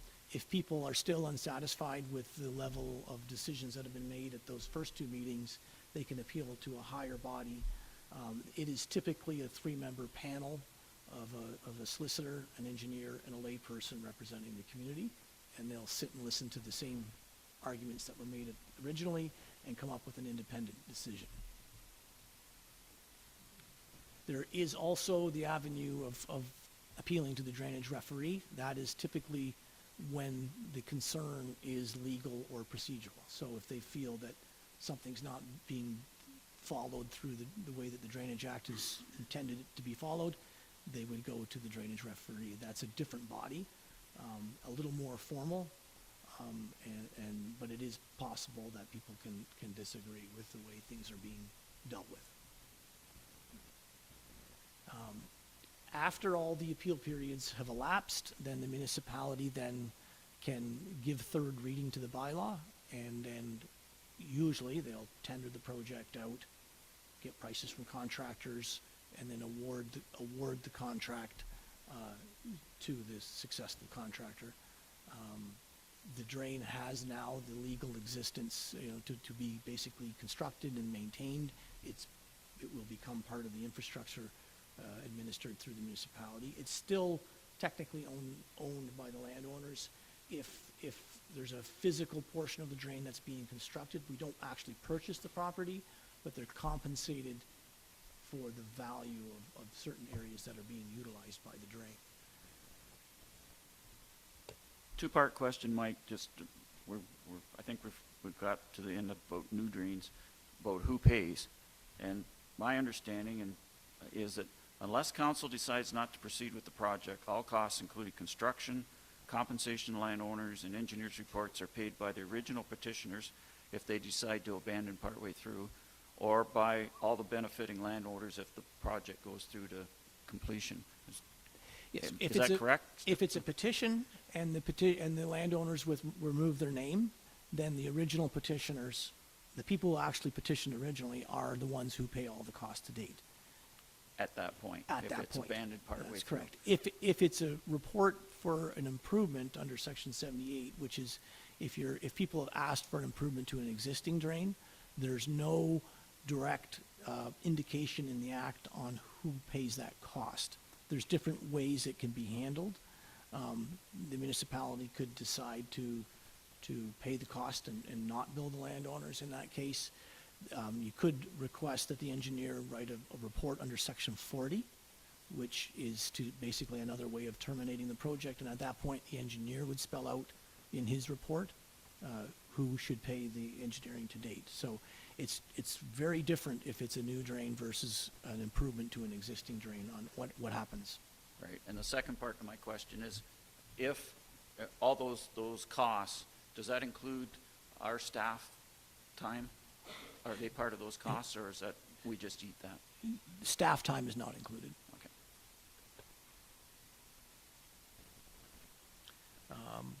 So once the drain is constructed, the municipality's not done. It's their then requirement to maintain the drain and repair the drain where required, and also assess the cost of that maintenance back to the original landowners who contributed towards the drain, or sometimes there is a separate schedule of assessment in the report strictly for maintenance.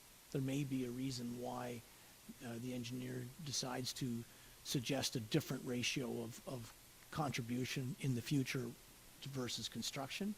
It could just be that they say to maintain it in accordance with the construction schedule or maintenance schedule, but it is a user pay system, so that in the future, if maintenance is required, the affected properties are the ones that pay for it.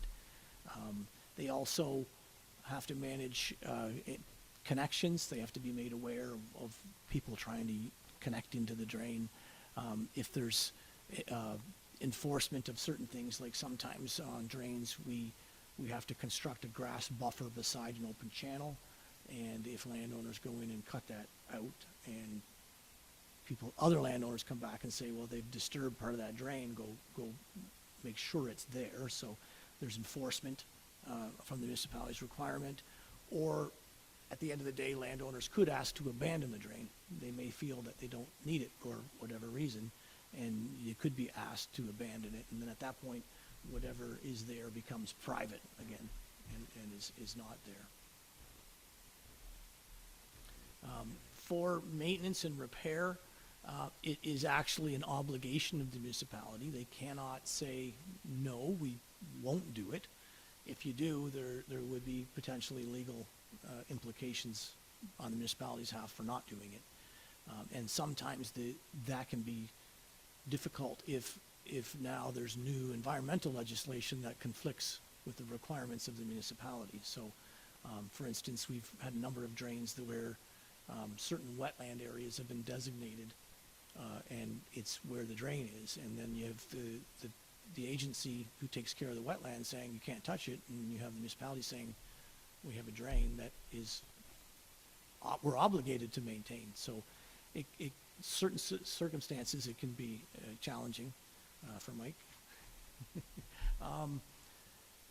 Typically, what happens is the proportion of that cost that gets distributed on the repair is you're utilizing the existing schedule, and basically anybody upstream of the point of repair contributes. Nobody downstream. If your water doesn't use the area that's being worked on, you're not included financially.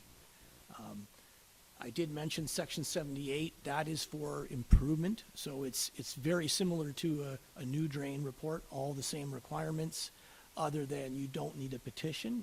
If single landowner, the municipality on their own could decide that the drain needs improvement. So an engineer is appointed, and all the rest of the process is the same. It's for a different reason, and the requirements of the petition are different. All the meetings are all the same, and then the appeal rights are all the same.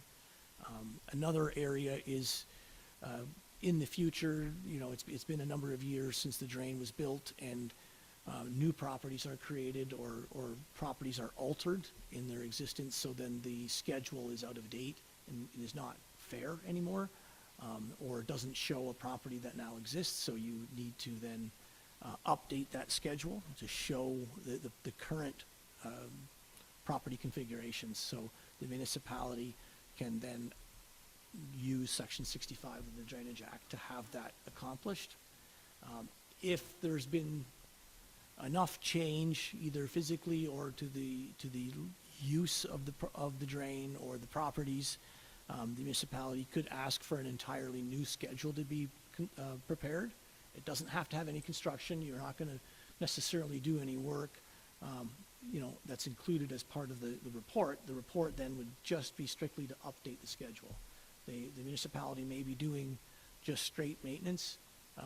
They intend to, but they've determined that the old schedule is just too far out of date to use. Typically, municipalities do require properties or landowners or their hired contractors to provide some information on where and how they would connect to the drain. So there is some monitoring being done. It is required for that to be done prior to the connected. Does it always happen? I wouldn't say it happens 100% of the time. Sometimes you find out later, but it's supposed to happen. Sometimes there are changes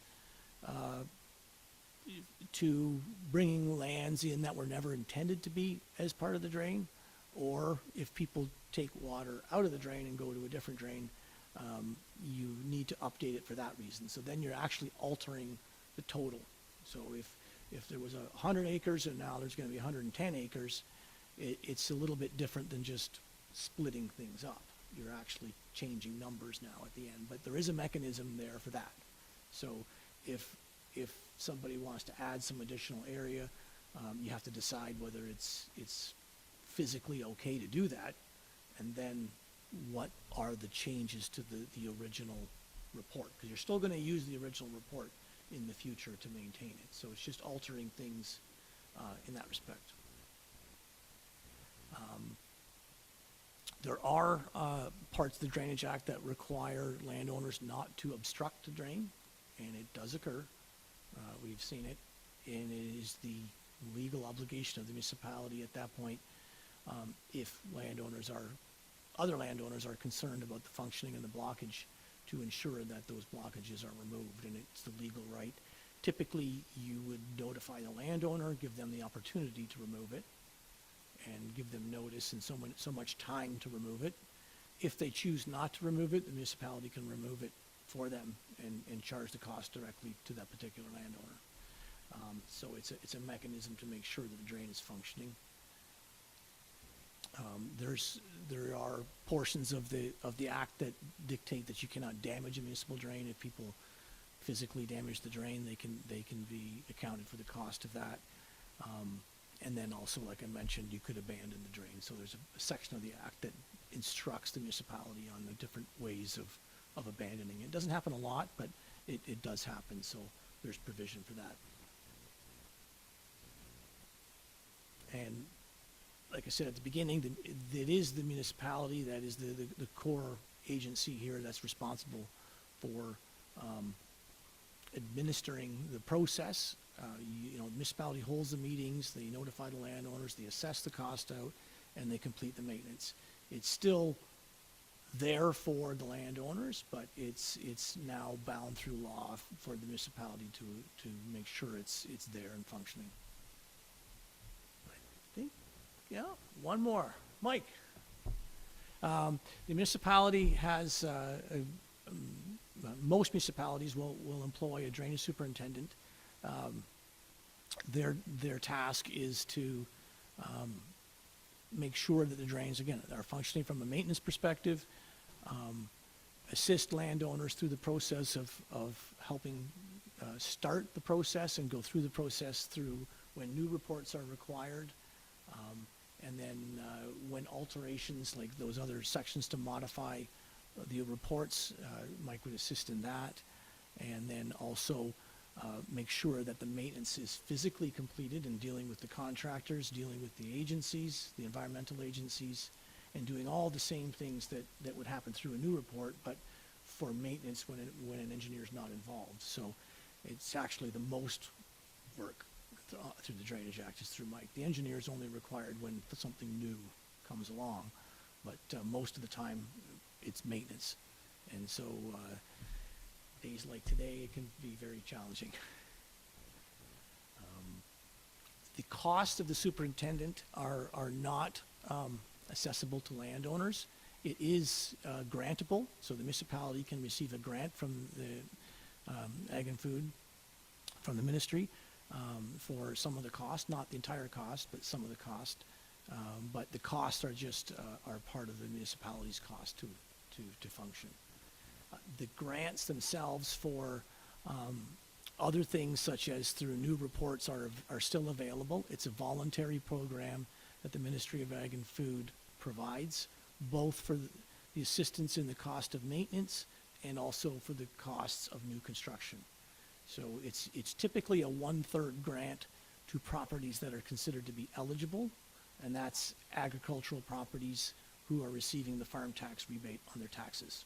So the ministry determines that through MPAC, and it's at the time of the application. So if it's a new drain and the process has taken a year and a half to get through, it's what's the status at the time the application is. And that's another thing the municipality does is, through administering and staff, the clerk and the treasurer are involved, and at the end, they make the application for the grants on everybody's behalf during that finalization process.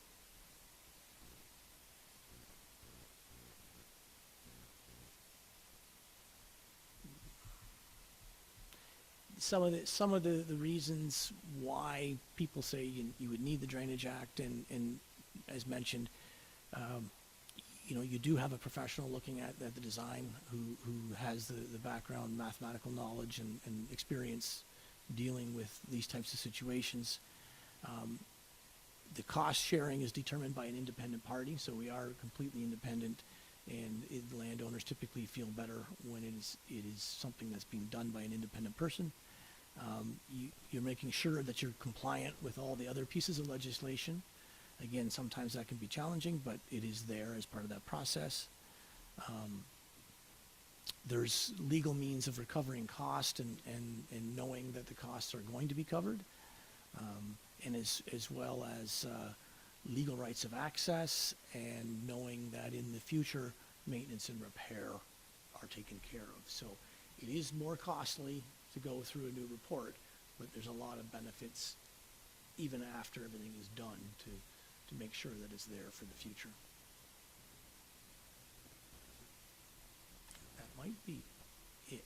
I'm not getting any further, so I'd say thank you. Any other questions for Mike? Just to put this into some practical sense here, so new drain would include a new branch to an existing drain, correct? Correct. Is that normally where you're seeing expansion is a newly tiled field, or someone trying to improve? Like what opportunities do farmers usually have and why, what's the motive behind new additions to drains or new drains? Yeah. New drains are typically areas that never had a municipal drain in the past for whatever reason it may be. It could be that most times there's some form of drainage there now. Likely it's an old tile that was constructed through a handshake agreement amongst a few farmers, and that was the way that they wanted to deal with it. It could be now that there's a pipeline across there, or there's a fiber optic line across the road. Most road authorities no longer allow people to cross roads for various reasons, and suggest that if you are crossing roads and going across, then they would like a municipal drain, both for record-keeping purposes and dealing with the design correctly, and then the utilities that are typically along the road. So, that's, if it's just a real small area and there's still just a few landowners, they probably wouldn't come to us. But a lot of these situations are a little bit more complicated than that, and so it's the more complicated situations where new drains are constructed. Most work is actually done on existing drains. So a lot of the drains that are there have been there for quite some time, and the Ministry of Ag and Food has increased the design standards over the years. So, what was built in the 1970s is different than what they would have built in the 1980s, the 1990s, and even today. So a lot of the drains are there and they're functioning, but they're just not doing what the landowners want anymore due to, the value of land, the value of crops, people's expectation of level of service has gone up. People can't tolerate the amount of water that people used to tolerate or don't feel it's necessary to. And so they're asking for the drain to be improved. So if a new branch is added to an existing drain, is there potential that that entire drain would need to be upgraded? Does that happen as part of that design? Yeah, that's typically what happens is somebody will ask for the branch to be done. Nobody's asking for the main drain to be done. But as the engineer, we look at it and say, okay, the branch is old and undersized and should be bigger and improved, but it's the same age as the main drain. And so you can't really improve the branch because the branch flows into the main. Yeah. So you're really then looking at needing to do at least the portion from where the water gets into the main downstream. Right. And so we do take care of that.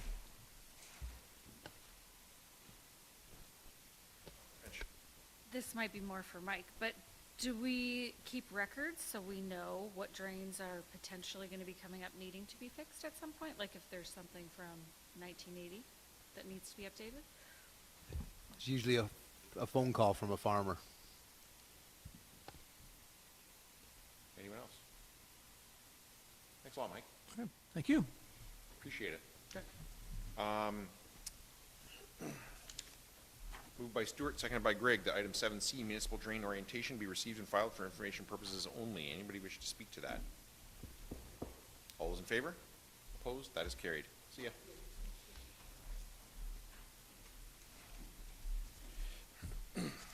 And item 9A, Township of Zorra Stormwater Utility Fee Bylaw Development Update, presented by Rob Walton, RW2 Engineering.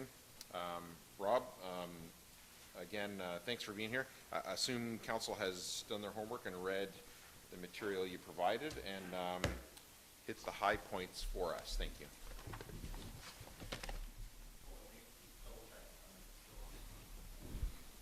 Testing. Thank you, Mayor Ryan and members of council. It's a pleasure to be here today. If everybody remembers, I believe it was last May that I was last here. We talked about this subject, and the council after that considered that and directed staff and myself to go ahead and develop the draft bylaw. And we're here today to go over the draft bylaw or any questions you have on it before you would pass it at a future meeting. Just make a few points. This really was a great team project. The township staff that worked on it worked very hard on.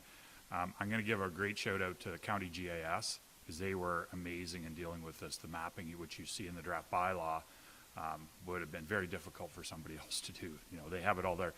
And what they really did that was very helpful to us was translate that.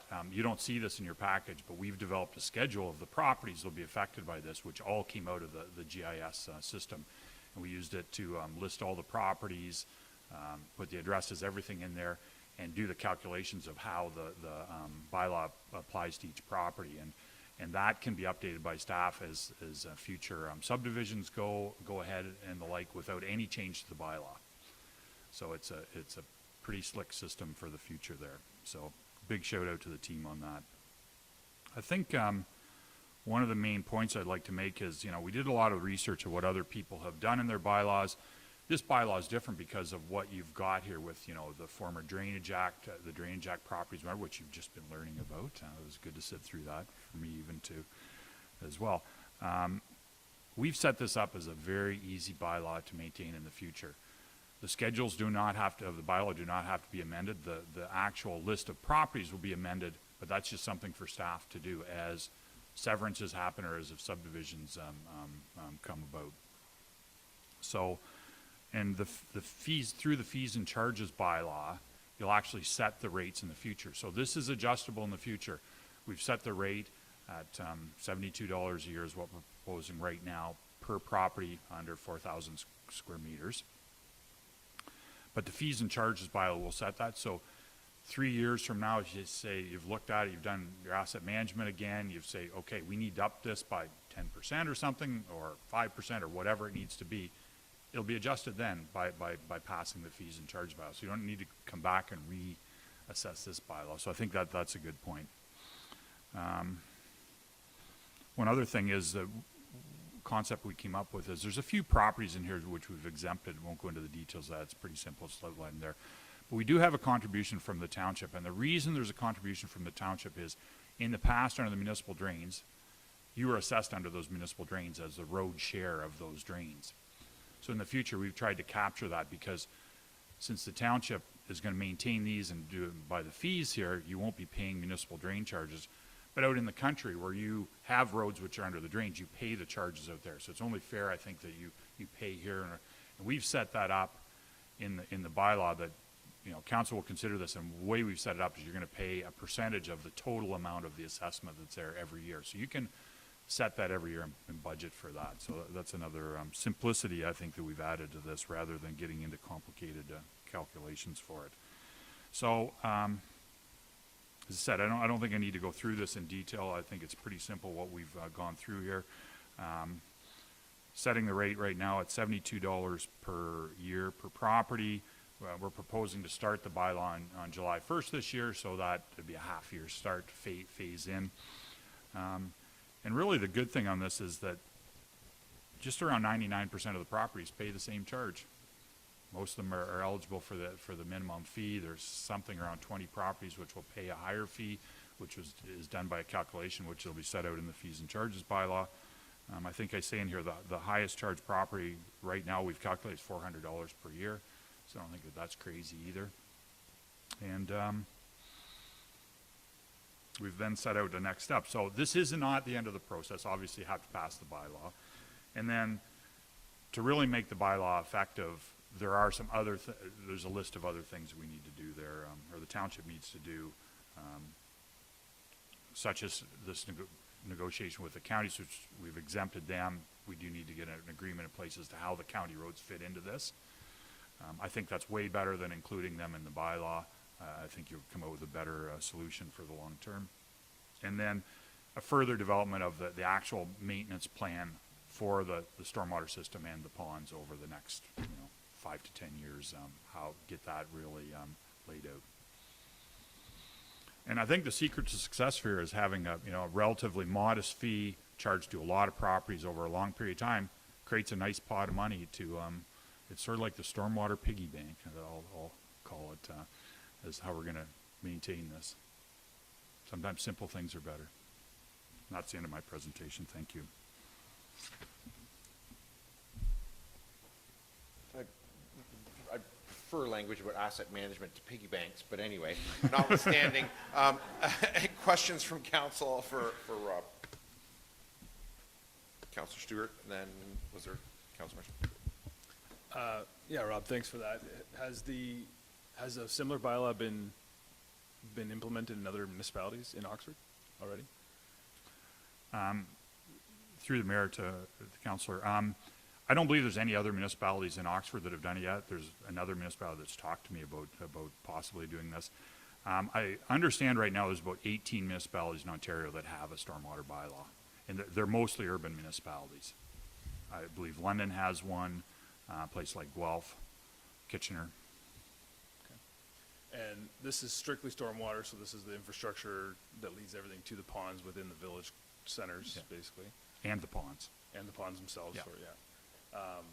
And are there other similar bylaws related to water and wastewater as well that other municipalities have implemented to do the same sort of thing? Yeah. So what this bylaw does is it brings stormwater in these two communities into a similar position as the water and wastewater there. Now, the water and wastewater there, as you know, is operated by the county, which I probably have a little bit of prior information on. But anyway, so this sets out a very similar thing. So what you do in this is you're charging a fee on a regular basis, collecting towards a reserve, which then you pay the expenses out of and maintain a reserve. So it really brings it into the same scenario as the water and wastewater. And the only difference is the township is doing this instead of the county for the water and wastewater. But I think in the asset management, we'll get away from the piggy bank endorsement there. Back to asset management. This is a good asset management example going in the right direction of, again, collecting that money over time, yearly evaluating what you're doing and making plans for it and acting out. And it's a good asset management plan. Yes, thanks, Rob. I think you said there's about 20 properties that are more than 4 hectares, and they will pay a larger fee, and it says in the presentation that that's calculated on actual property runoff coefficient. And there's a formula there. Who calculates that? So, in the initial bylaw, I've actually calculated it. Okay. And is there an appeal process for those people if they think that your calculations are? We talked about that and we did not set that into the bylaw. Okay. And my last question is the 15% that the township would be topping up, what's in dollar figures, what's the estimate on that? That number for this year is, I've given a range. I think it's between 12 and 15,000 is sort of the number that we've talked about, isn't it, Diane? The township contribution? 17,000. Okay, and that's already in our budget. Okay, thanks. Anyone else? Deputy Mayor Greg. I rolled too far away. When we have a delegation, I always feel like I'm in the way for Councillor Stewart to see, so sometimes I roll the heck back. But then pardon? I need a new building. Yeah, we need a new building. I have a question, and I'm not sure if it's for township staff or for Rob, but in relation to the properties that are exempt, so we're collecting this through our property taxes, through our tax roll. So in the properties that, my understanding is that churches are exempt from property taxes, but they're not listed as exempt from this charge. So do we have the mechanism in place within this bylaw to charge this fee to churches? Yeah, I think Diane has to answer that question, sorry. Yes, we do. We can still go ahead and issue an invoice or some kind of means to make sure that they're accountable also for the fee, if that's the way we wish to go. Okay. Anyone else? Moved by Grigg, seconded by Stewart, that council direct staff to finalize the stormwater management utility bylaw for council consideration at an upcoming meeting. Anybody wish to speak to that? Deputy Mayor Grigg. I'm excited to see you back here so that this is moving forward. I've had communication from residents over the years that have concerns about drainage. You know, the settlement areas undertook the significant stormwater management upgrades in recent history, and I think it's always, I've said it in relation to a variety of things, it's always more difficult to get something done when you don't have the funds in place to do it, which is essentially the function of asset management. So I think, you know, we made some changes to how our communities function. We learned in our last presentation that when it comes to our farms, they are financially responsible for the drainage benefits that they see on their properties, and this seems like the equitable approach so that the residents in the settlement areas are then financially responsible for that those drainage components on for our function, and then when we are needing, you know, some of that initial information about what it's going to cost to clean out one of those ponds, the price tag was pretty hefty, and so if we can start collecting these fees from the appropriate users, build up these reserves as those projects come up. Yes, we have fairly new infrastructure, but when those maintenance costs start coming up and that eventual replacement comes up, that we have a strategy in place to fund it is going to make it so much easier for us to be diligent with this work. So happy to support this and happy to see it back here for council to consider. Anyone else? All's in favor? Opposed? That is carried. Thanks, Rob. Thank you. And it's now 12:25. I'm going to suggest a good time for lunch now and come back here at 1 o'clock if you're all agreeable. We're adjourned. Lisa, can you let us know when we're off? Audio and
It's 1 o'clock. I'll call the meeting back to order. And we are at item 5, public comment period. And Scott Matheson attending in person, speaking to council. So if you can come up to the delegations desk there, Scott.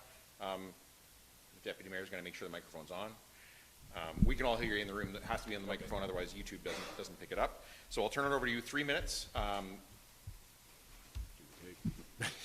3:10, 3:20, 3:30, but not 4. Okay. And in this format, no questions from council on it. I'll turn it over to you. Okay. All right. Mayor Ryan, members of council, and Zorra staff. I'm addressing you today as a citizen, business, and gravel pit owner within the township of Zorra. With my brother Ian, we operate RM Matheson Farms, a swine, cash crop, and custom farming and dairy operation. We have farmland located on the 29th line where our licensed gravel area is. We understand and stand with our neighbors and are concerned with the degradation of the road infrastructure on the 29th line. This issue, in our opinion, has been gradually getting worse for many reasons, including heavy truck traffic in less than ideal weather conditions. We support an investment in improving the road infrastructure on the road as the aggregate resource in this area is long from being depleted. We would like to clarify for everyone the extra tax dollars that are generated from these resources that are designed to support the extra stress on the infrastructure that it causes around the pit areas. On top of industrial tax rates for the active acres in the licenses, there is what is called a torque fee. Torque stands for the Ontario Aggregate Resources Corporation. This provincially governed organization acts as a trust fund under the Aggregate Resources Act. As posted on Torque's website, in 2022, this fee per ton of material extracted was 21.3 cents. In 2023, it will increase to 22.7 cents. The distribution of this funding breaks down as follows. 3% to the Aggregate Resources Fund to rehab abandoned pits, 21% to the Crown, 15% to the upper tier municipality, and 61% to the local municipality in which the site is located. Breaking this, I'm breaking this down so there is an understanding that yes, a gravel resource causes the need for extra dollars spent on road infrastructure, but there is a system in place to compensate for that. Last year, we paid just under $46,000 in torque fees. 61% of that would have been earmarked to the local municipality, which is just under $28,000. And we are only one licensed pit on the 29th line.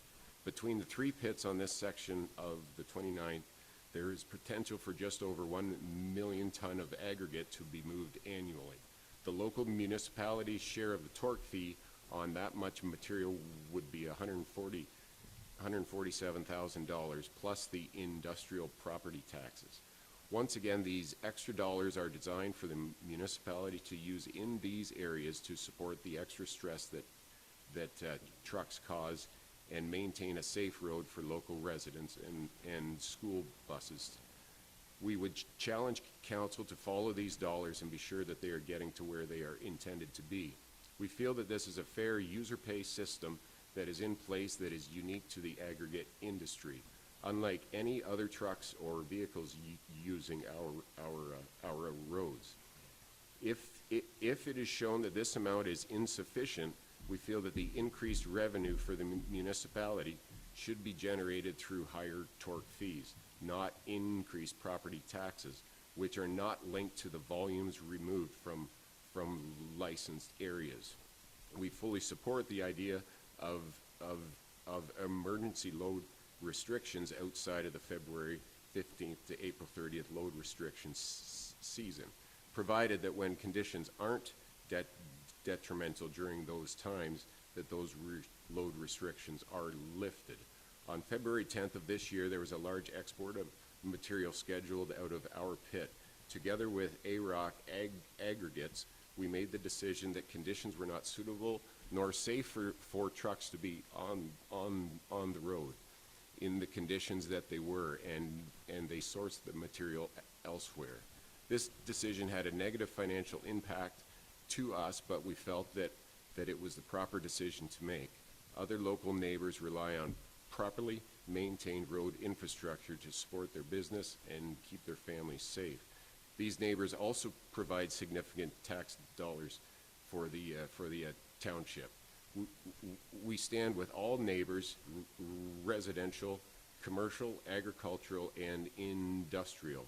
We all have concerns about this section as well as other sections of road going forward, and look forward to together finding a long-term solution. Thanks very much.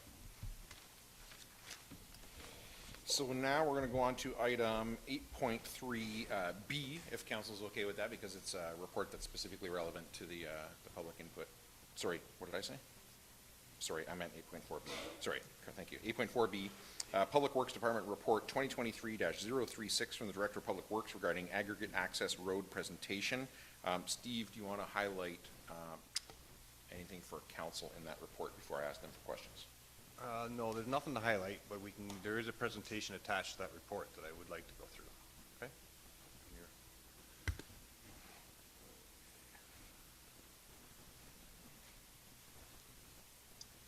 Get used to this mouse. So, Zorra Township is the sixth top gravel producing municipality in Ontario. In 2021, it was reported that 5.4 million tons of aggregate was produced in Zorra Township. This equates to 270,000 triaxle trucks or 135,000 hopper trucks. It's a lot of material. Aggregate access roads analysts also report other aggregate operations, heavy equipment that get moved, and extra loading associated with aggregate operations are movement of equipment such as crushing plants, screening plants, stackers, payloaders, excavators, etc. Characteristics of a gravel road surface, especially in poor weather conditions, and I think everybody here behind me can contest to this. Gravel road surface change dramatically with weather conditions, and when wet conditions persist, and high volumes of heavy truck traffic will turn the surface into a slurry like you see in the picture. These conditions are amplified and subsurface frost is still present and starting to thaw.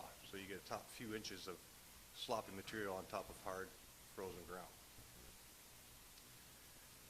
Additional aggregate access road issues that we experienced this spring, specifically on the 29th line. We also had the same issue over on Hunt Road, but not to this extent, the same as 29th line, but very similar. So that when the before half load season was lifted, there was an excess amount of trucks trying to get full loads out before half load season. Unfortunately, at the same time, we experienced mild weather and 1 or 2 days of rain, consistent rain, and it equated to very unsatisfactory condition of that road. When the motion was brought forward in December, we took advantage right after Christmas of putting traffic counters out on the 29th line for catch traffic going both directions, leaving all the pits. In January, the week of January 4th to the 11th, we recorded about 1,456 vehicles. Mind you, that's not all trucks. There's also some smaller vehicles that were included in that number. The week before half load season was lifted, February 6th to 13th, we also took additional data, and the increase of equipment there, trucks and traffic, was over 8,200. So a huge increase. And under those road conditions, with the weather conditions, it did not fare well. So this is just a rundown. This is the 4 sections of road that we, on an annual basis, have to pay more attention to and spend extra dollars and time on. So we've got our Road 62 down here, 29th line, 31st line, and Hunt Road. And this over here is a breakdown. It's kind of hard to see. I don't know if we can make that bigger or not.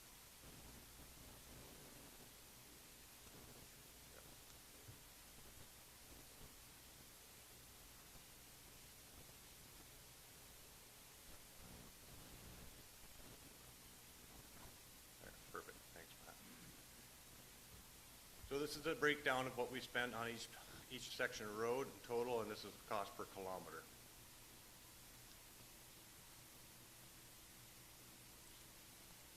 Not rolling. There we go. So, and in this slide, we use our actual 2021 costs for loose top maintenance and for hard top maintenance roads. Loose top maintenance being gravel roads, hard top maintenance being paved roads. Loose top maintenance, overall, I'm still having a hard time seeing that. Can everybody else see it okay? Okay, that's better. It's closer. So, for gravel roads, everything costs included with extra gravel, dust suppressant application, and then grading, spot grading, washout repairs, and winter control combined. All those combined were over $3,400 per kilometer, and it's with removing the extra cost for the aggregate roads, it's at 33 and change. So total cost per kilometer to maintain a gravel road that has an aggregate pit present is $6,300, and that's an average over the four mentioned. So annual cost for road maintenance on a paved road is, that includes line painting, sweeping, patching, shoulder maintenance, etc., and winter control.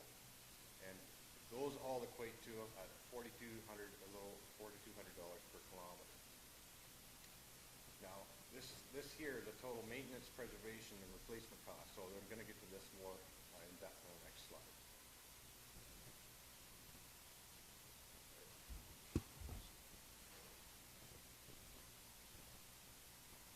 So this slide, as you know, same with any road, but asphalt roads, they need preservation measures to prolong their lifespan. And these measures all include crack sealing every 6 years approximately, surface treatment, and then eventually, about asphalt, it has to be replaced. It doesn't last forever. So that would include a pulverizing and repaving. There's also line painting that's done every other year. All these costs included over 20 years which is the estimated lifespan of a paved road which gets heavy traffic, such as what a haul road would see. It would be over $438,000 in total over 20 years per kilometer. That's per kilometer price broke down as $21,000. And that's going to bring us back to that slide again, if I can get back there.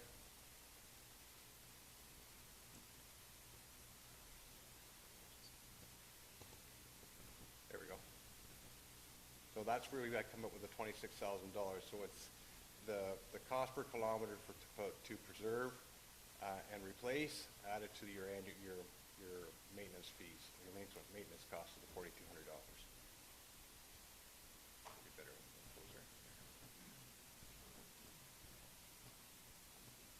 So on this slide, I calculate the estimated asphalt proper maintenance would be 20 years. This table shows the cost to maintain both gravel surface and paved surface roads and the gravel surface access road for a 20-year life cycle. The totals shown on this do not include inflation. So it would be safe to say you can add 2 to 3% per year on these totals. So in 20 years, an extra 60%. So the cost to maintain 1 kilometer of paved road is $85,000 approximately. Well, thanks to Paul, we found an error in this one. I calculated my line painting on the last one. I had made some changes and didn't carry that through. So this actual cost here is supposed to be $524,150. So that's what it costs to maintain, preserve, and replace asphalt over a 20-year cycle per kilometer. So for example, the 29th line, you're looking at $1.5 million over a 20-year lifespan. And that's not the initial cost to pave it. Cost to maintain 1 kilometer of gravel road for 20 years is $67,000, and the cost to maintain a kilometer of gravel road with an active gravel pit is $126,000. So so it's significantly more.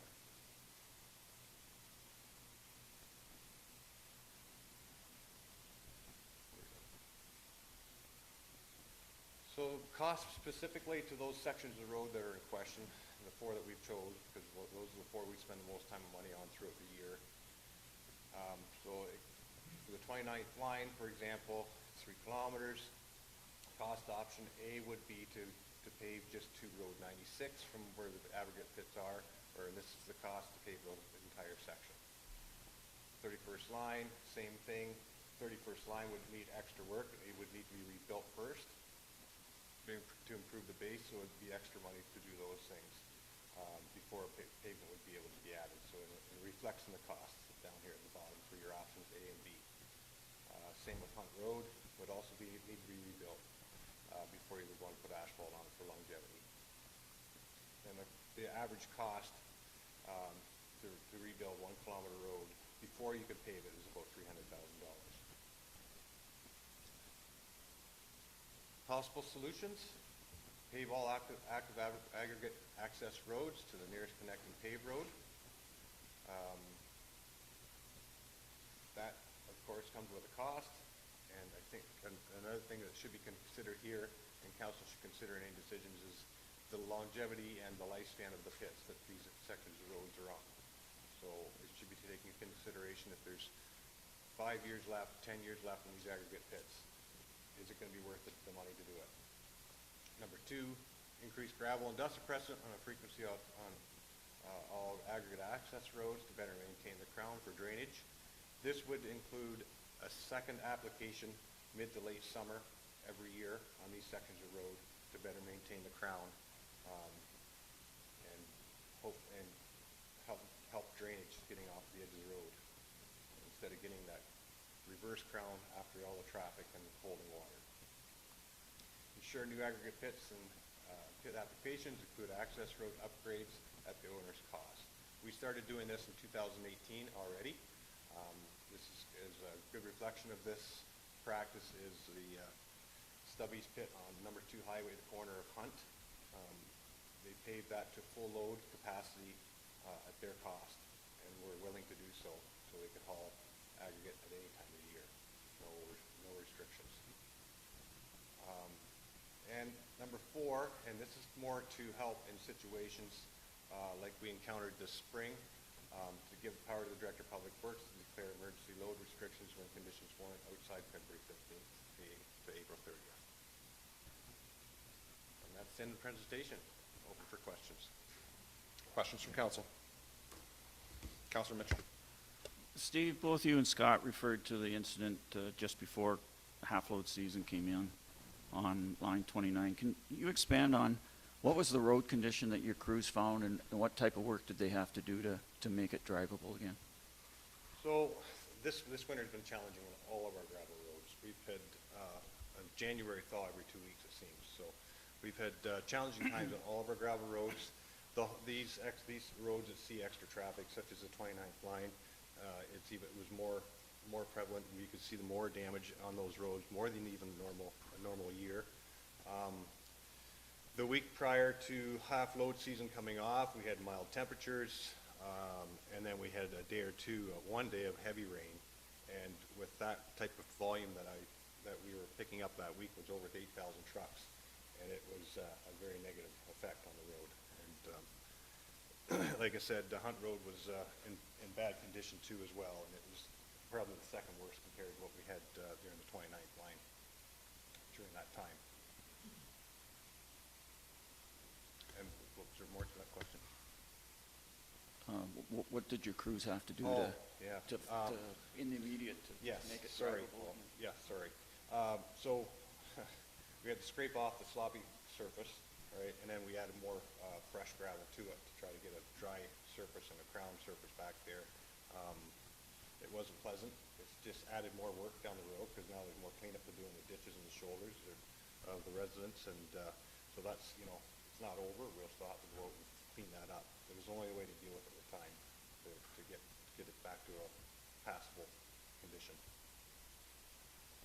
And was the cost of that extra work included in your chart for extra graveling and dust suppression, or was that No, above it and wasn't beyond? in this report. I left it out for the simple fact I wanted a true average over, like, we've only run into this counter the one time, like, to that extent. So I didn't think it'd be accurate numbers to include in that, and I didn't have all my numbers together yet for that. I'm still receiving invoices for that. Right, as you say, it's not done yet. That's right. Okay. And my last question is, on page 9 of the report, it shows winter control of a gravel road at $352 per kilometer per year, and winter control on a paved road is $2,800. So why is winter control on a paved road 8 times what a gravel road is? Yeah, so we have to run paved roads at a minimum frequency of 3 times higher than a gravel road. I mean, as far as plowing goes. So we're out there, we're on our paved roads in the beginning of the season, and we're on our paved roads the latest at the end of the year. And the frequency throughout. If we have to run all of our road network completely, gravel roads would get the ice blades and the grader one pass, like up and back, and where a paved road would probably see 3 or 4 passes that day because of the conditions of the roads. The asphalt's more temperature sensitive. You get higher traffic speeds, you get higher traffic volumes. It also requires sand and salt, which is an added cost. So all those things combined with the increased frequency costs about 3 times more, requires 3 times the maintenance at minimum in a gravel road. And those standards are set by the province, and if we don't meet them, then we have a liability issue. Exactly. It's minimum maintenance standards to keep those paved roads at the class they are, either 3 or 4, which we have in Zorra Township at the service level. But meets the standards. Thanks, Steve. Anyone else? Questions on the report? Councillor Stewart. Just as it pertains to possible solution 4, where you have possibly the ability to declare an emergency. So going back to that week where the road degraded, would it be, like I look at the numbers, and obviously we heard earlier there's no hauling on the 10th, but there was hauling obviously based on the numbers for the first 4 days leading up to that day. Which was it known prior to the hauling that week's weather was going to be something that you could foresee? I'm just wondering how practical that solution is in terms of being able to say, hey, this week doesn't look good. The road at that point may be perfectly fine.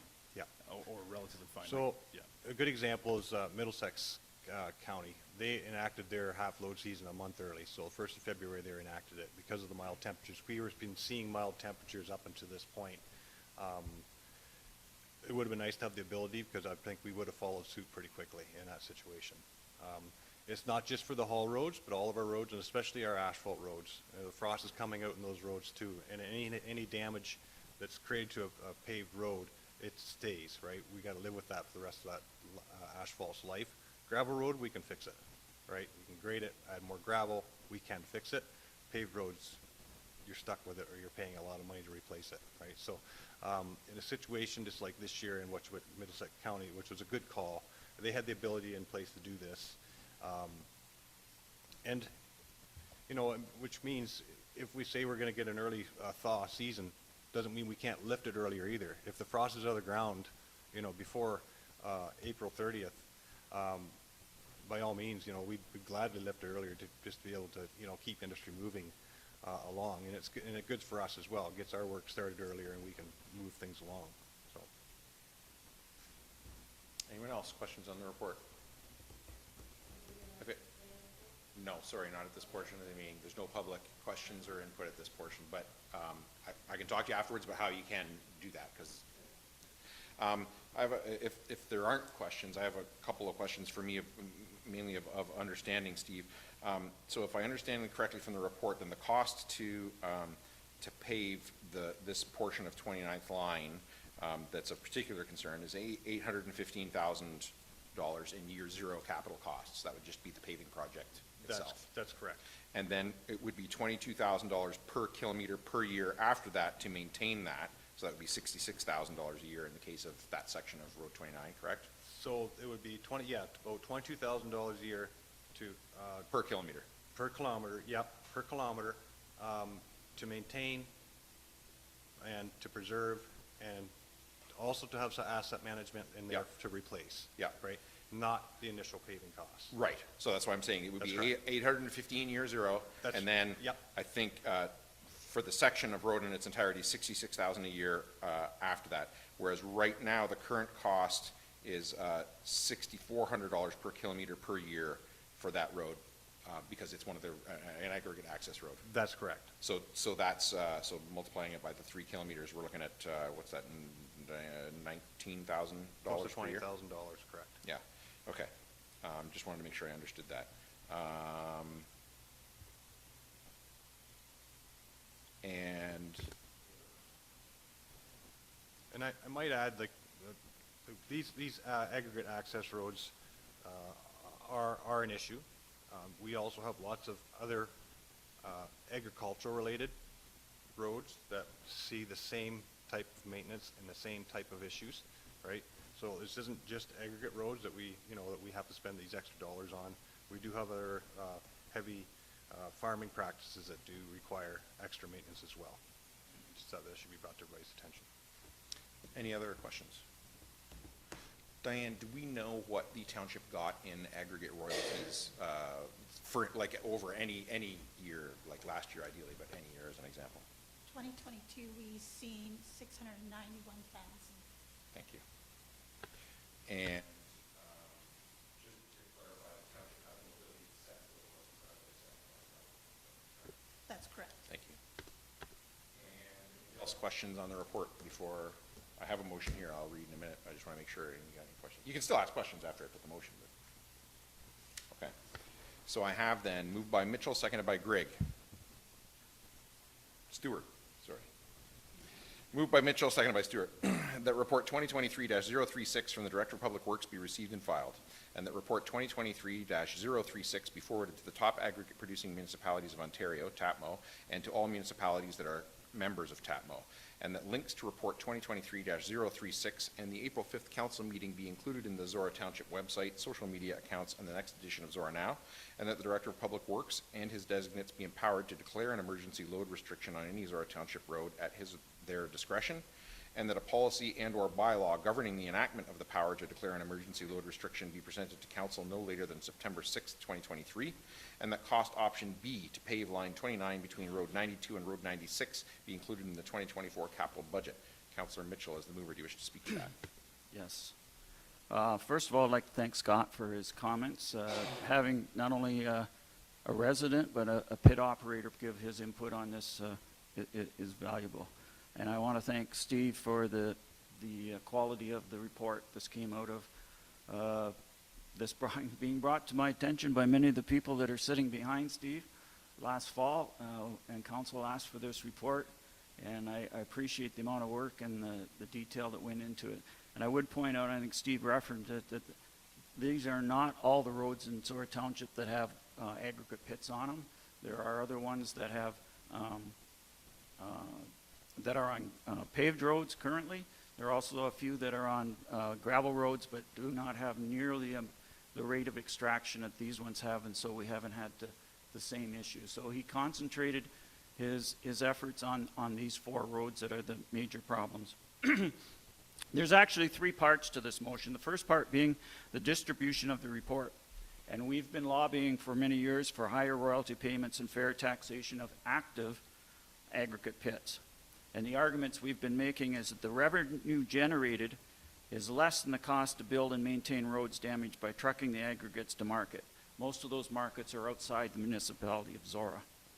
This report shows solid data that backs our arguments, the additional cost to maintain aggregate pit access roads, and the high cost to pave and repave roads relative to the royalty and property tax revenue. This information should be valuable to TAPMO in their lobbying efforts, and it should be valuable to other municipalities who are in the same situation we are, and hopefully, if they haven't made similar reports, they will be prompted to do so as part of the overall lobbying efforts. It's also important that residents of Zorra know the situation with our roads, because I think there's a perception is that we have, and I've heard it many times, the worst roads in Ontario. or my road's the worst one in Zorra Township, and you're not doing anything about it, or what you're doing isn't being effective. Well, we are doing something about it. It may be not as effective as we would like, certainly not as effective as many residents would like, but we are spending considerable tax dollars, and some roads we're spending extra tax dollars on. The report also indicates why we don't pave every road in Zorra Township, or we don't repave roads faster than we have, because of the tremendous cost to pave, maintain, and repave these roads. And there are people that have said we should be paving more roads. So that's why I've asked for the distribution part of in this motion. The second part is the recognition that the traditional February 15th to April 30 load restrictions don't work in all cases. Gravel roads don't freeze in December and thaw in March.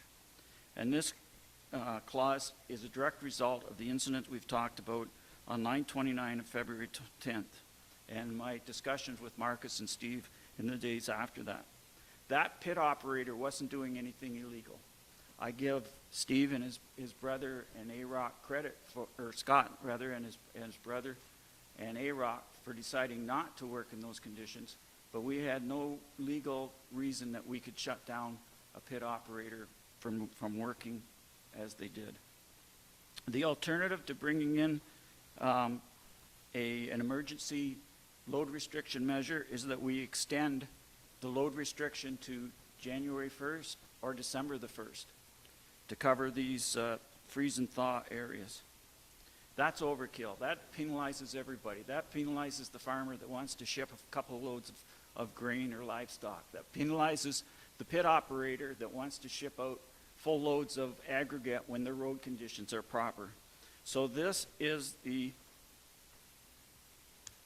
gives us the tools to enact a road-specific and a weather-specific policy to prevent road damage by multiple truckloads outside the traditional half-load season.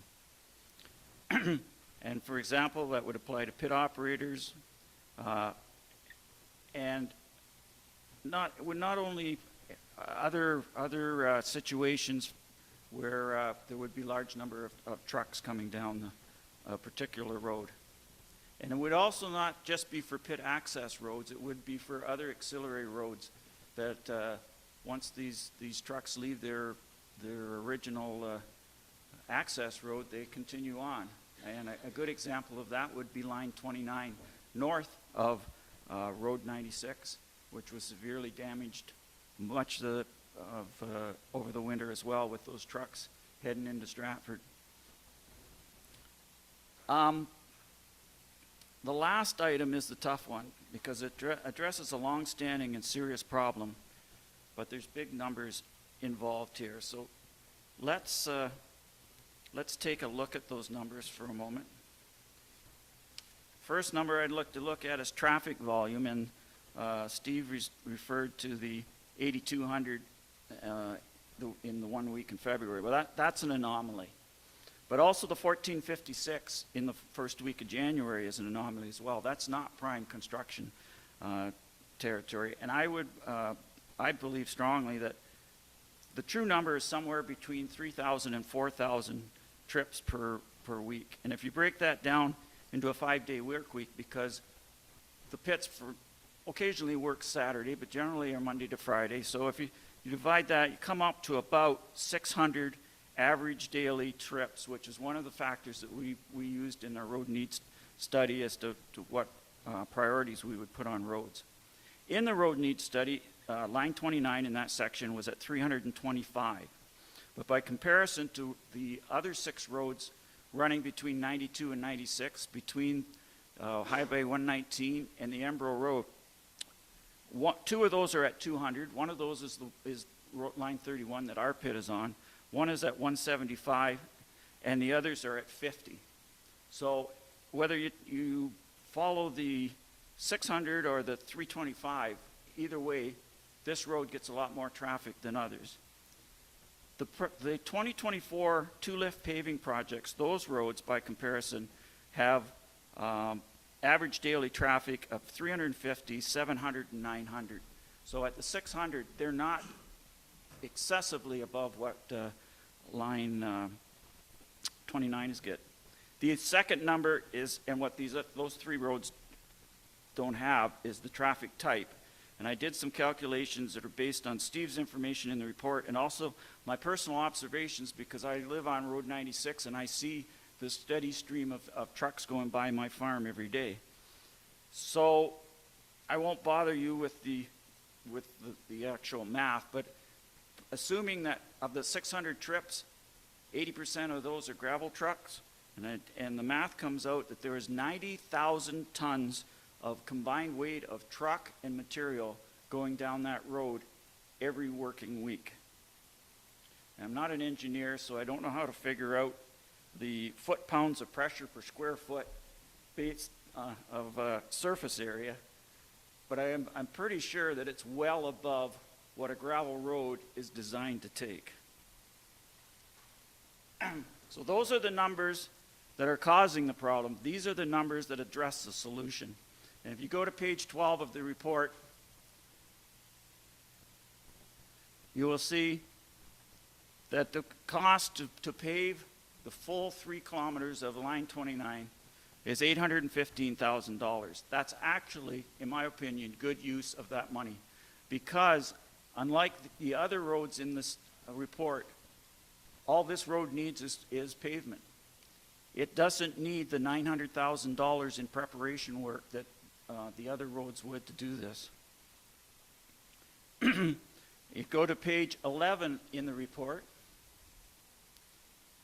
you'll see that the cost to maintain 1 kilometer of gravel road with an active gravel pit for 20 years is almost $127,000. Multiply that by 3, that's $380,000. The cost to maintain 1 kilometer of paved road for 20 years is $85,000. Multiplied by 3 is $256,000. So a savings of approximately $123,000 over 20 years for line 29 if it were paved. And if you go to page 9 of the report, and I referenced it with my question to Steve,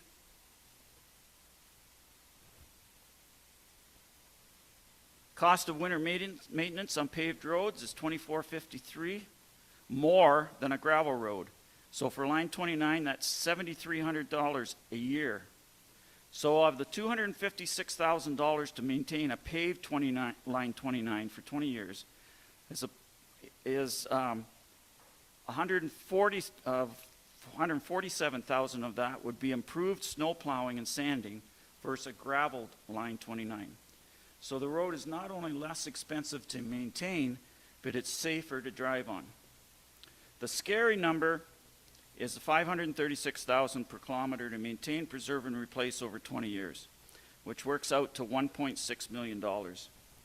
If you take out the $256,000 for maintenance, that brings it down to $1.34 million. But the only reason we're considering paving this section of line 29 is because of the damage done to it by the gravel trucks.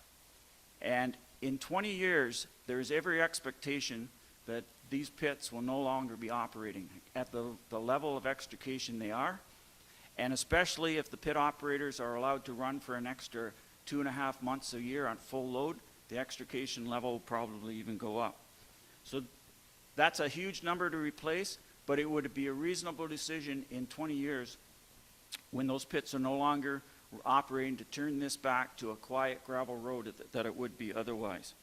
So I believe there's a financial case to justify paving this section of road.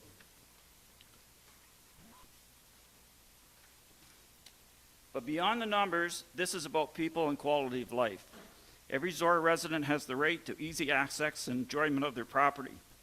The people living on line 29 between Road 92 and 96, and to a lesser degree, those in the vicinity, have not had this for some time, do not now, and won't for the foreseeable future unless the road is paved. The impacts of the dust and mud on their lives is significant. In the summertime when it's dry, there's a cloud of dust on all their property and on their vehicles. And when it's wet, everything is muddy and dirty. The road needs study The road needs study was a snapshot in the 2019, taken in 2019. The list of capital road projects in the 10-year capital budget is a living document, open to changes needed. Line 29 is not capable of maintaining its integrity under these conditions, not physically possible, in spite of the efforts of our public works staff. This motion won't solve all the problems on our roads, but it's a step in the right direction, and I'm asking for council support to change what's an unacceptable situation and to have a positive impact on our roads. Councillor Stewart is the seconder who wishes to speak to it. Yeah, I think obviously Paul's detail has captured a lot of the logic towards what he's put forth in this motion. The only thing I want to weigh in on a little bit more directly is that we have a number of solutions proposed, each of which in their own way will provide some sort of improvement to the condition of line 29 specifically, but obviously in some degree any of the roads affected by heavy traffic due to the gravel pits. The one thing I'm cautious about with this motion is at this point in the year, April, having just sort of finalized a budget 3 or 4 months ago, is that it be specifically included in the budget. It's not to say that I think Paul has walked everyone through the feasibility of paving it as opposed to other options, and is outweighing the financial impacts with the benefits that it's going to bring, but I'd prefer that portion of the motion be specific to say that we are going to deliberate with all of this information in mind in the 2024 budget, just so that we know we are a third of the way through a year, and we have no idea what issues will face us when we actually go to deliberate. And I think it's just important to add, I would like to add that clarification to say that this is something that is going to be heavily considered in the 2024 budget, but deliberated on with these facts in mind. But I think the other things that we're supporting here, especially giving Public Works the flexibility, could show some improvement. And I realize to the people listening that are going through these conditions, and I can't say firsthand that I know how bad the conditions have been in the past. I think we're seeing that it could be the right decision, or it should be the right decision to pave that. I just want to make sure that we're considering that at the appropriate time. So I'll just remind you, if you want to see a change, I would require an amendment, and I'll go on and see if anybody else wants to speak to it. And you can decide if you want to actually do that or not. Anybody else? Sorry, no. Yeah, no, I understand that, but the opportunity for public input is not now in the meeting. Thank you. So, anybody else want to speak to that motion? Councillor Finch. Steve, how many years did you say was left on this pit? Well,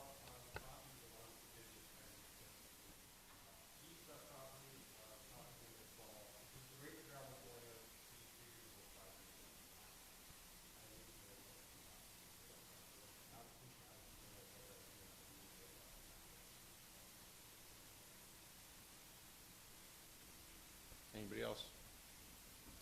So,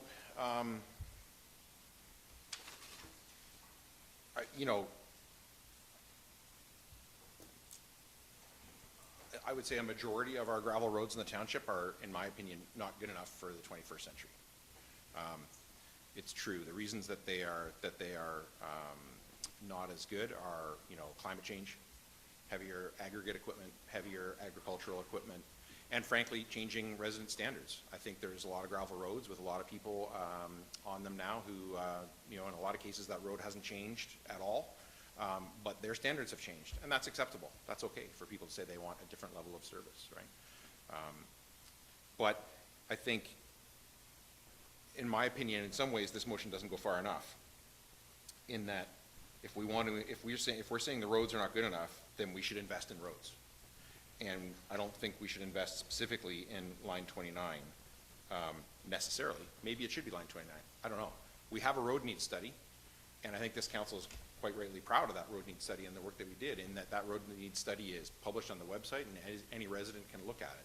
When they talk to council, when they talk to Public Works, they can find out where does my road, my section of road fit in that road needs study. It's transparent, it's fair, and it's respectable of people's taxes to say, you know, council and Public Works are going to prioritize those roads according to an agreed set of criteria, and we're going to judge which roads really need it. I mean, I can personally say in the 8.5 years I've been on council, I've got a call from almost every single person living on a gravel road in the township telling me that their portion of road is the worst portion. And at a certain point in time for a certain resident on a certain stretch of road, it's probably true. But a lot of the time it's not. That's not to say that the people are lying or that they don't know, but maybe they don't know what's going on in another section of road. But our job as a council is to know what's going on in all the sections of road. Because whatever money we spend on one portion of road is coming from all the residents of the entire township to pay for that. Our job is to prioritize these things responsibly and say, we're going to prioritize these in a transparent way. And anybody can look it up. And anybody can say, I live on 23rd, I live on 31st, I live on, you know, Stanley north of the tracks, whatever the case may be, and say, where's my road fit in there? And we should be able to tell them, this is where your road fits in there. This is what's next for your road. It's going to be rebuilt to full load gravel, or it's going to be paved, or it's going to be repaved, or whatever the case may be. And I would be very open to having a discussion about allocating an extra $1 million to roads in the budget, structurally even, on an ongoing basis. But we should be prioritizing this based on everybody in the township whose taxes pay for all of these roads. And if we did that, I think we would improve roads for everybody in the township. And I think that would be the fair and transparent way to do it. So I certainly agree with Councillor Stewart that I would rather see this say to you know, consideration in the 2024 capital budget as opposed to it automatically be included. But when it comes to that consideration, I think the right job for council to do is to consider what more money are we prepared to allocate towards roads, towards transportation, and prioritize all our roads accordingly. We shouldn't assume that there's some people not here from a certain road whose road might be worse than 29th line. And I mean, frankly, I find that hard to imagine right now, having driven 29th line many times in the last few months. But I think we should have a discussion with our Public Works staff about what those needs really are and prioritize accordingly. Because again, it's going to take tax dollars from every single person in this township to make improvement to whatever stretch of road we choose to make it to. So I guess that's what I have to say at this point. Does anybody else? Councillor Stewart. Yeah, more directed to either Karen or Dan, and this is more for transparency here, and this is not to, again, there's been a great argument made here today that the right solution in particular for one stretch of road is pavement. And I'm not suggesting anything different by potentially adding a word to say that we're going to deliberate with this information in mind at budget time. I guess my question is, we pass a motion today that says it shall be included or will be included in the 2024 budget. We get to 2024 budget deliberations and it's still up for debate, correct? And I'm not trying to say that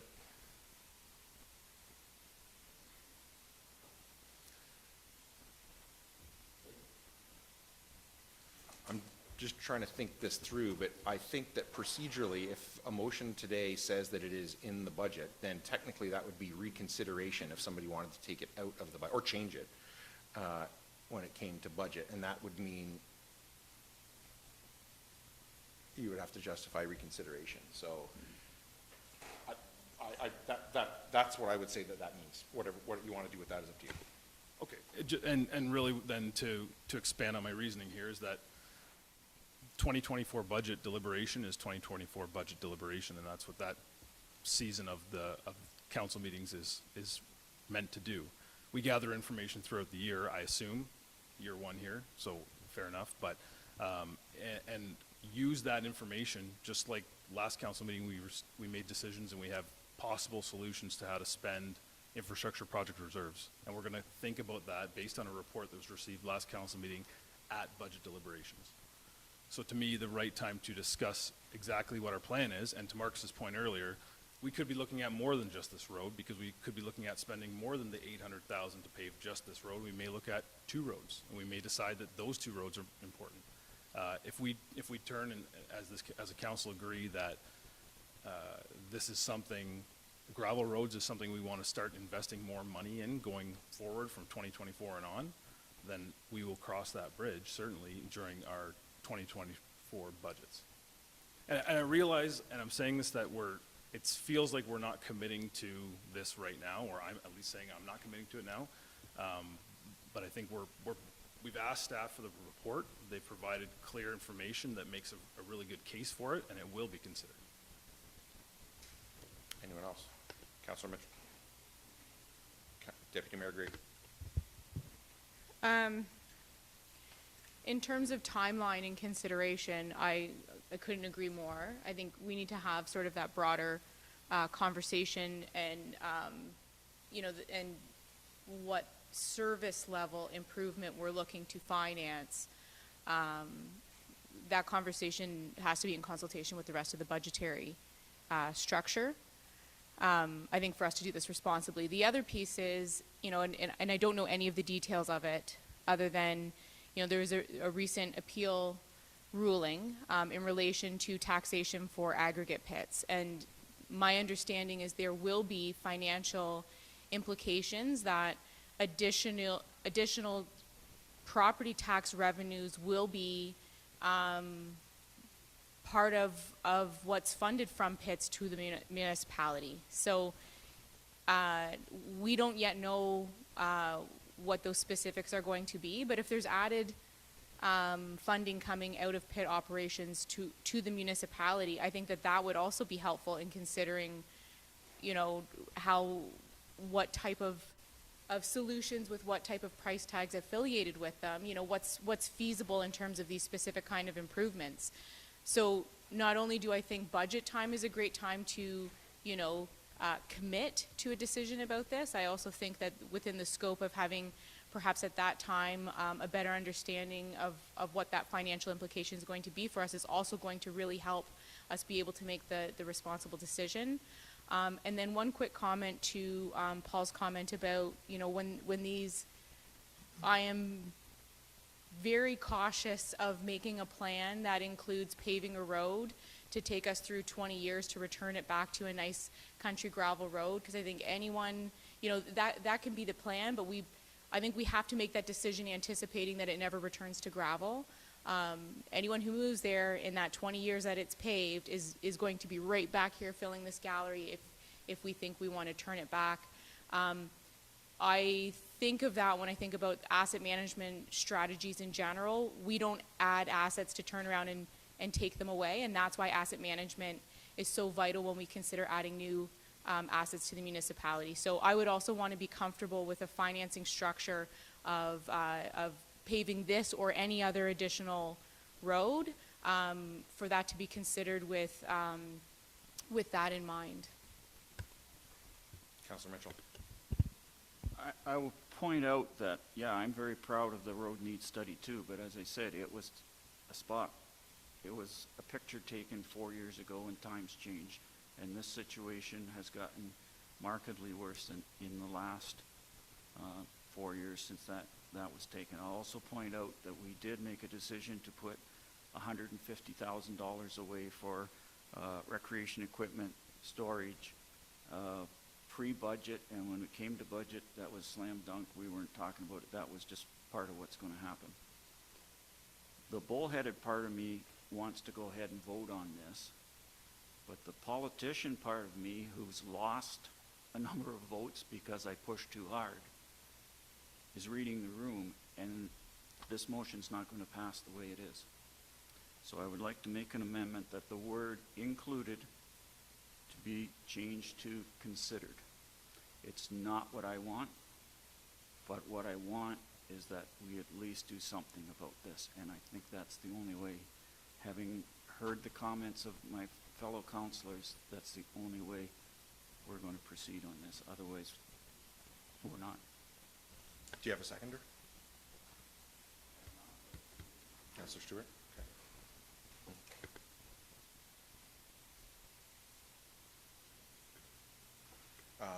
Do we have that in writing somewhere, or have you got it captured? Okay, thank you.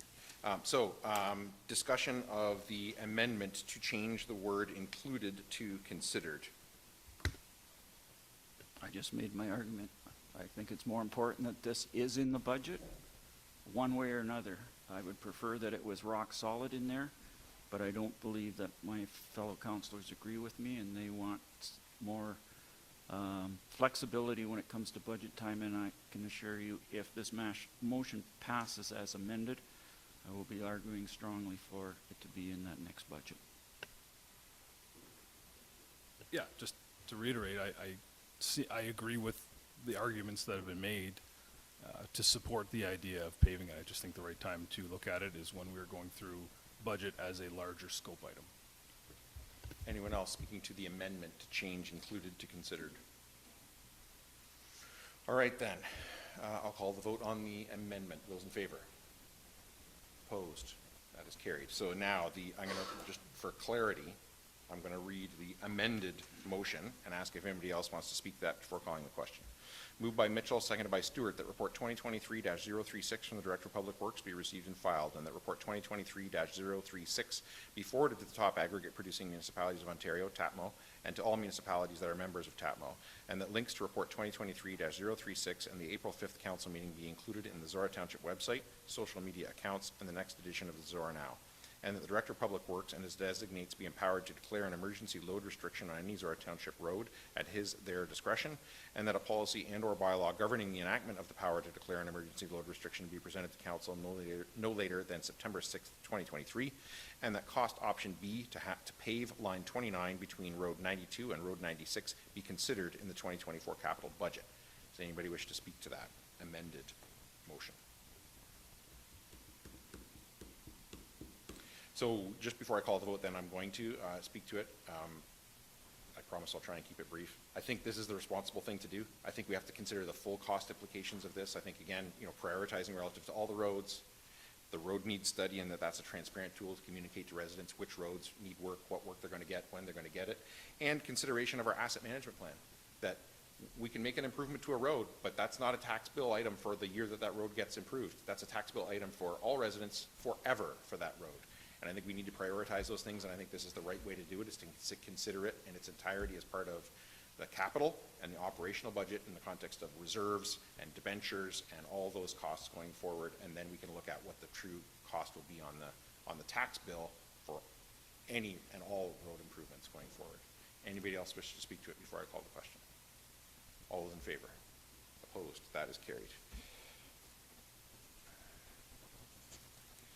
And I have another motion to deal with on this report, moved by Mitchell and seconded by Finch, that staff prepare a report for council that explores the possibility that future new aggregate pit applications for permits include access road upgrades at the pit owner's expense. Councillor Mitchell, as the mover, do you wish to speak to that? I wanted to separate this out from the other more controversial part. This was an idea I had floated a couple times. It was in Steve's report, so I presume that it is something he's willing to pursue, and I learned today that it's actually maybe already something in process. So in that part, it may be redundant. Maybe we can do this, but I wasn't aware of that when I wrote the motion. The legalities, I don't know enough about the licensing process for pits, what restrictions there are on putting clauses into it.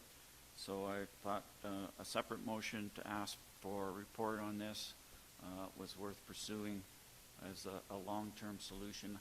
I don't think that it's doable to put these kind of restrictions on pit operators that have been in operation previously, but as new permits come up, it may be something that can be done, and I would like to find out more information about it.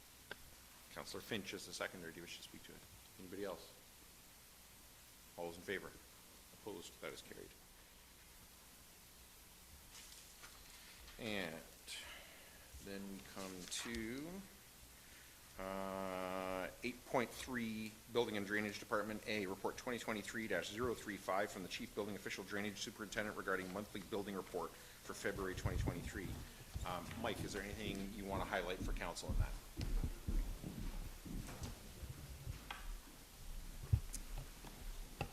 I will just say that numbers are down, but we still are issuing permits. That might not be a highlight, but that's where we're at for this year. Questions from council on the report? Not seeing any. Moved by Stewart, seconded by Grigg, that report 2023-035 from the Chief Building Official Drainage Superintendent be received and filed for information purposes only. Any discussion? All those in favor? Opposed? That is carried. And 8.3B, Report 2023-038 from the Chief Building Official Drainage Superintendent regarding a petition for improved drainage at Part Lot 1, Concession 5, West Zorra. Mike, is there anything you want to highlight in there? No. Any questions from council on this report? Moved by Grigg, seconded by Stewart. Whereas Gord and Cheryl Howe submitted a petition for improved drainage in Part Lot 1, Concession 5, West Zorra, and whereas the proposed outlet for the lands noted in the petition is subject to a court order for rehabilitation, now therefore be it resolved that the Council of the Township of Zorra is of the opinion that the drainage works should not proceed until the court-ordered rehabilitation work is carried out, and the petition for drainage is hereby refused. Does anybody wish to speak to that? Councilor Mitchell. I'm a little bit familiar with, from the Upper Thames side of this, and I agree with the motion that we not proceed. It was fascinating reading through the legal documents and the reasons and what happened. Couple of, not only, that's the main reason, but the other reason was the application wasn't filled out properly. If you see where it's a checked off partnership, it says each partner in the ownership must sign the petition form, and there was only one signature there, so even on a technicality. But to review a little bit, Mr. Howe did some work over a decade before that he was not allowed to do. He was charged by the Upper Thames, convicted, he appealed, his appeal was overturned, he was ordered to pay a fine, and he was also ordered to repair the work that he did illegally. And he's not only apparently not done that, but according to the report, he's done some other work without a permit. So I think it's when you got a legal cloud hanging over something that, and we don't know how far away this new work permit is from the original work permit, that we just need to stay out of this and let this whole mess be cleared up before we give any permissions to do anything else. Anybody else? All those in favor? Opposed? That is carried. And 8.4A, Public Works Department Report 2023-040 from the Director of Public Works regarding monthly Public Works report from March 2023. Steve, is there anything you want to highlight in there for council? Nothing to highlight or update. Questions for Steve on that report? Councilor Mitchell. First of all, Steve, thank you very much for the emails you sent out about updating us on the grading. I know it was one more thing you added to your multiple list of long things, but I've had more complaints this year. I guess concerns is probably more diplomatic ways of putting about road conditions, and my standard response was they're working at it whenever they can, but to be able to say, okay, this is where they're at, and is a much more wholesome response. So I thank you very much for that. The two questions I have are about the ZMF and the driller, the well driller. Is that the same well driller we've been dealing with, or have we found an alternate? No, it's the same sub and the same well driller, the sub that has hired. Okay. It's proven quite difficult to, at this stage of the game, to get find another well driller that will come in and not only just finish the wells, but to finish all the parts of the geothermal, which would be the grouting and the connection to the building and backfilling of the drill field. It's proved difficult to find somebody that's going to take over all those late in the game, and also to play into the factors of the industry respect among well drillers and coming in on somebody else's project. It's proven to be difficult to replace. We're almost there. We're going to try to see it through with this guy. We've had other drilling experts there assisting him, and some challenges he's been seeing with the grouting and coming up with some different grouting techniques to help this along. And so we're seeing progress. Are we seeing faster progress? Not really, but we are seeing progress. So I think once the biggest two, the challenges, finalize the drilling of all of them and getting the grouting done, I think we'll see a huge uptick in the speed of this moving along. So. That's good. And my other question is the replacement of the electrical panel. Is the contractor covering the cost of the panel and installation? Yes, there'd be no cost to Zorra for that. That's good. Anyone else on this report? Moved by Finch, seconded by Mitchell, that report 2023-040 from the Director of Public Works be received and filed for information purposes only. Any discussion? All those in favor? Opposed? That is carried. And 8.5, Finance Department A, report 2023-041 from the Director of Finance regarding infrastructure project reserve. Diane, is there anything you want to highlight for council on that? No, there's nothing else to highlight. Questions from council on that report? Councilor Mitchell. No questions, but thanks, Diane, for that information, giving us a couple of examples of a high and a low and what impact that will have on that infrastructure reserve. Personally, I would be comfortable with annual payments of about $530,000, just based, that's what the original payments were going to be to start out when we approved this project. But we'll add this to the list of things we're going to discuss, either when we know exactly what the debenture payments are going to be, or at budget time. So thanks again for the information, and I look forward to more discussion on it. Anyone else? Moved by Stewart, seconded by Grigg, that report 2023-041 from the Director of Finance be received and filed for information purposes only. Is there any discussion? All those in favor? Opposed? That is carried.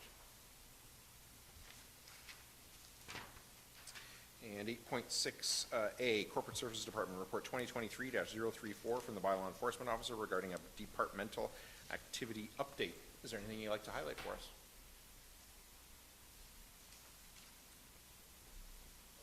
That's you, Dave. Sorry about that. Sorry, setting up here. Sorry, is there anything you'd like to highlight for council before I ask them for questions? Apologies there.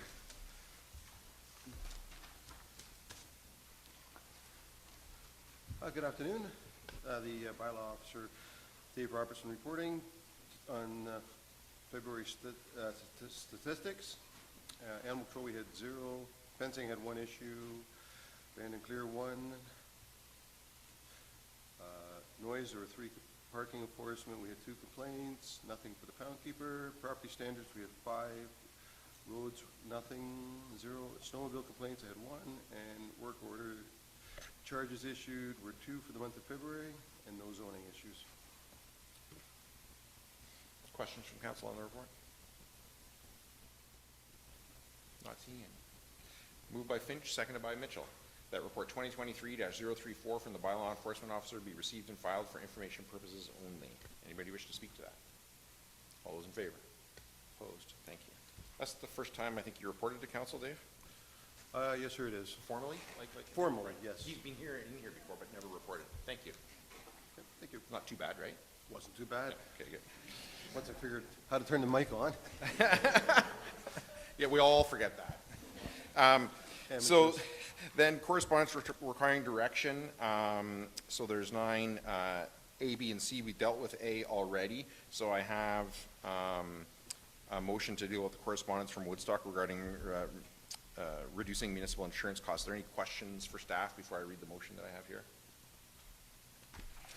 Moved by Grigg, seconded by Stewart. Whereas the Corporation of the Township of Zorra has faced multiple digit increases to insurance premiums in recent years, and whereas the costs of insurance are affecting municipal budgets across the province, impacting funding which would otherwise go into improving and expanding needed services to residents and businesses, therefore be it resolved that Zorra Council support the general intent of the resolution from the municipality of Chatham-Kent regarding reducing municipal insurance costs, and that council support township staff working collaboratively with area municipality staff to explore options. Deputy Mayor Grigg, as the mover, do you wish to speak to that? Yes, please. I have lost my information here. I pulled up from a report from last year that had all of the year-over-year increases to insurance costs that Don had prepared for us, and it was.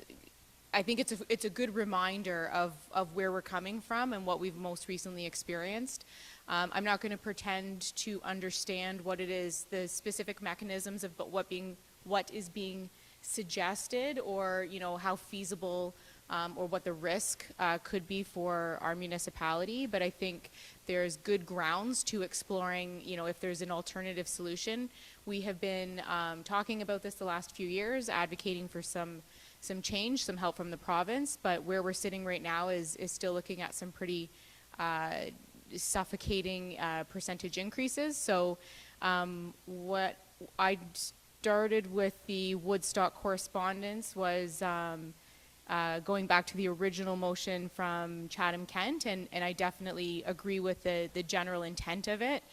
In terms of allocating any specific staff time on generating reports for us as a decision-making point, I think is a little bit excessive at this point, but it does say that from Woodstock that staff be directed to add this correspondence as an agenda item at the next Oxford County Area CAO meeting for discussion. And so I think if that's where this is going, and Don will be in attendance there, I just wanted to, as a council, endorse the general nature of the intent of this work and encourage Don to participate in that. Councillor Stewart is the seconder. Do you wish to speak to? Anybody else? All those in favor? Opposed? That is carried. And 9C, correspondence from the Association of Ontario Road Supervisors regarding new Enbridge gas fee. Is there any questions for staff before I read the motion for this one? Moved by Stewart, seconded by Gregg. Whereas Enbridge recently made an announcement of their intention to begin charging third-party contractors and other utilities $200 Canadian plus applicable taxes for utility locates where a field locate is required. And whereas third-party contractors include Ontario municipalities.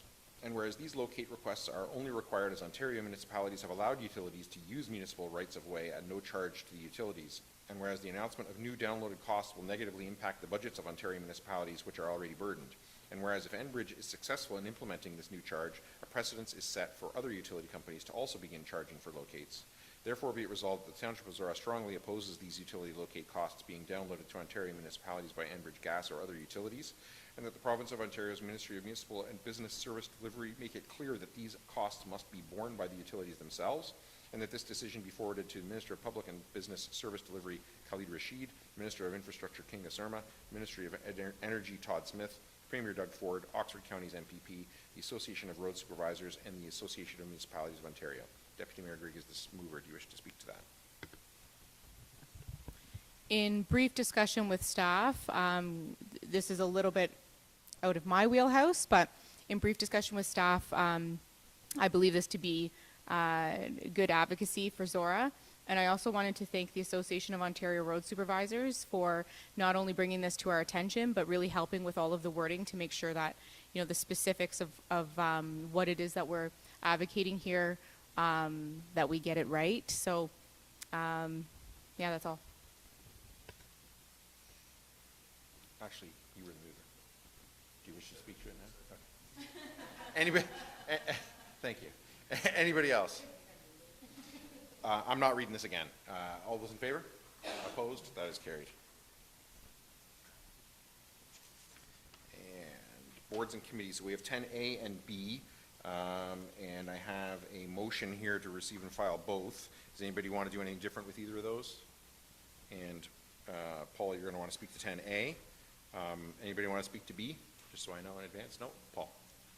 It's been a long day, so I'll just get to the real highlights. Upper Thames meeting was March 28th. We had a staff presentation from Jenna Allen about the Environmental Planning and Regulation Department. They're the department that do issue permits and deal with violations. They're the ones that everybody wants to fight with and disagree with. We had a report on development of wetland compensation policy, where an area that has received a minister's zoning order must receive a conservation authority permit. But that permit can have additions attached to it. One of those conditions is that the land that's being developed that we think shouldn't be developed because it's a wetland is replaced by other wetland in a compensation for it. It's kind of like what's going on with the green belt thing, where they want to take some out and say, well, we're going to put more back in. There are a few conservation authorities that have these policies. We haven't had an MZO in Upper Thames that has this impact, but we're trying to have something in place. So when it does happen, we have another tool in the toolbox to deal with it. The COVID vaccination policy has been suspended. We appointed 2 new Provincial Offense Act officers. We received the quarterly report on programs and services, and the best part of that was there was a chart showing the 5 different funding sources for each of the 3 program contributions. And I asked about the municipal agreements, how that's working in Oxford County, and I was told that they will be working with Oxford County staff because our residents pay Upper Thames levy through the county portion of our taxes, but they will also be reaching out to our township staff to see if there are particular programs that we want that maybe other municipalities in Oxford County don't. So there will be at some point before the end of the year discussions between our staff and Upper Thames staff on those potential agreements. We had our annual health and safety report. We had a very interesting report on the presentation on the building and operating of the Upper Thames headquarters, and anybody that's been in there, and Marcus will back me up on this one, it's an awesome building. It's fully LEED certified, and then we went, after the end of the meeting, the directors had a guided tour inside and outside the building and saw all the really neat things that are in there that are environmentally sensitive. And the one thing I forgot from my last report was the 2022 Upper Thames Watershed Report Cards came out. This is the printed edition. This is every 5 years. They do a report on the 28 sub-watersheds within the Upper Thames. 10 of those sub-watersheds are in Zorra Township. This is online information. This is the only copy that I've got. And if you go on the Upper Thames website, click on Programs, then click on Watershed Help, and click on Watershed Report Cards. You can get all the information in there, and for each sub-watershed, they look at surface water quality, forest conditions, and groundwater, and there's a ton of more other information in there, like, can't even start to, but it's all in there. It's really interesting. If you've ever got tired of reading agendas and got nothing to do, click on it and you'll enjoy it. So that's my report. Anybody else? Moved by Mitchell, seconded by, sorry, yeah. Part of the conversations with Upper Thames in relation to a variety of different things, but I think where it's going to eventually land is with this Lions event. Is there an opportunity for public engagement with this watershed report card? And so there's some intention of bringing that local information about what's actually in our river right into the community through. They were looking for a community engagement opportunity, and I think this is the connection that they were able to make. So I'm excited. They were Tom Cull was very excited about it, but it's great to see someone else just as jazzed about it as Tom was. Anyone else? Moved by Mitchell, seconded by Finch, that items 10A and B be received and filed for information purposes only. All those in favor? Opposed? That is carried. And information items. So I have something here to receive and file A through D. Does anybody want to ask any questions or talk about any of those or break any of them out? Moved by Stewart, seconded by Grigg, that items 11A through D be received and filed for information purposes only. Any discussion? All those in favor? Opposed? That is carried.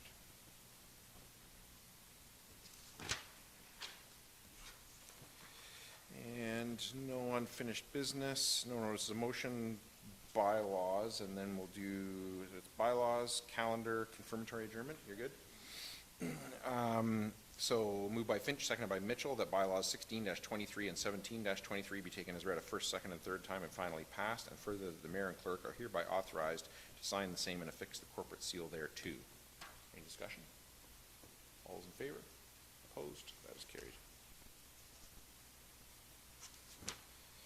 And items of community interest, the calendar. Where are we at here? I'll just give you an update that I am meeting with the chair of the Thames Valley Board tomorrow about the resolution that this council passed on the multi-service co-build collaboration. Good Friday, office is closed, right? And, but open on Monday? Easter egg hunt in Embro on Saturday, Crystal, right? 10 o'clock? Legion, is the Legion brunch on this Sunday? This is its regular slot, but I haven't seen it advertised. Are they doing it on Easter Sunday? I'm thinking probably not, right? Okay. Okay.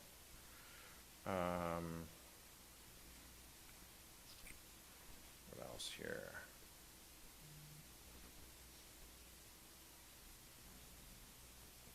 That's all I'm seeing until we are back here then. So, oh, and then OGRA before we're back here actually, right? Sunday through Wednesday-ish, whatever, however long people are staying, and then back here on the 19th at 6 o'clock. Did you have your hand up, Paul? Yeah, and just hack a meeting next Tuesday. They're moving it from the Monday because of Easter Monday. Tuesday the 11th, that would be. Okay. Tuesday the 11th. Thank you. Anybody else? Did I miss anything? Oh, I just went straight past tonight. So Zorra staff recognition tonight at 6 o'clock. I think everybody other than you've got training, so you're not coming, but everybody else is coming. So I would just suggest that we don't all sit at one table, that we, you know, get out there and like, recognize our staff, because that's what we're supposed to do. Yeah.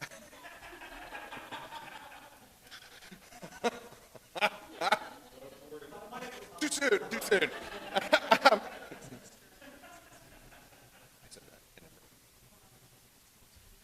Is there? Thamesford Fire Station has an Easter egg hunt? Oh, and Beachville, I forgot about. That's this weekend too, right? Yeah. All on Saturday. So lots of Easter eggs to be found. At the fire hall. Thamesford Fire Hall? Okay. All right. I can color pretty good. Just saying. Anything else on the calendar that I missed? Then, confirmatory and adjournment. So moved by Mitchell, seconded by Finch, that bylaw 18-23, being a bylaw to confirm the proceedings of council held April 5th, 2023, be read a first, second, and third time this April 5th, 2023, and further that the mayor and clerk are hereby authorized to sign the same and affix the corporate seal thereto. Any discussion? All those in favor? Opposed? That is carried. And moved by Stewart, seconded by Grigg, that this session of council be now adjourned and herewith closed at 2:23 p.m. And the next meeting of council will be called for April 19, 2023 at 6 p.m. in the council chambers of the Township Municipal Office. Is there any discussion? All those in favor? Opposed? That is carried. And we are adjourned. And Lisa, can you let us know when we're off audio and video, please?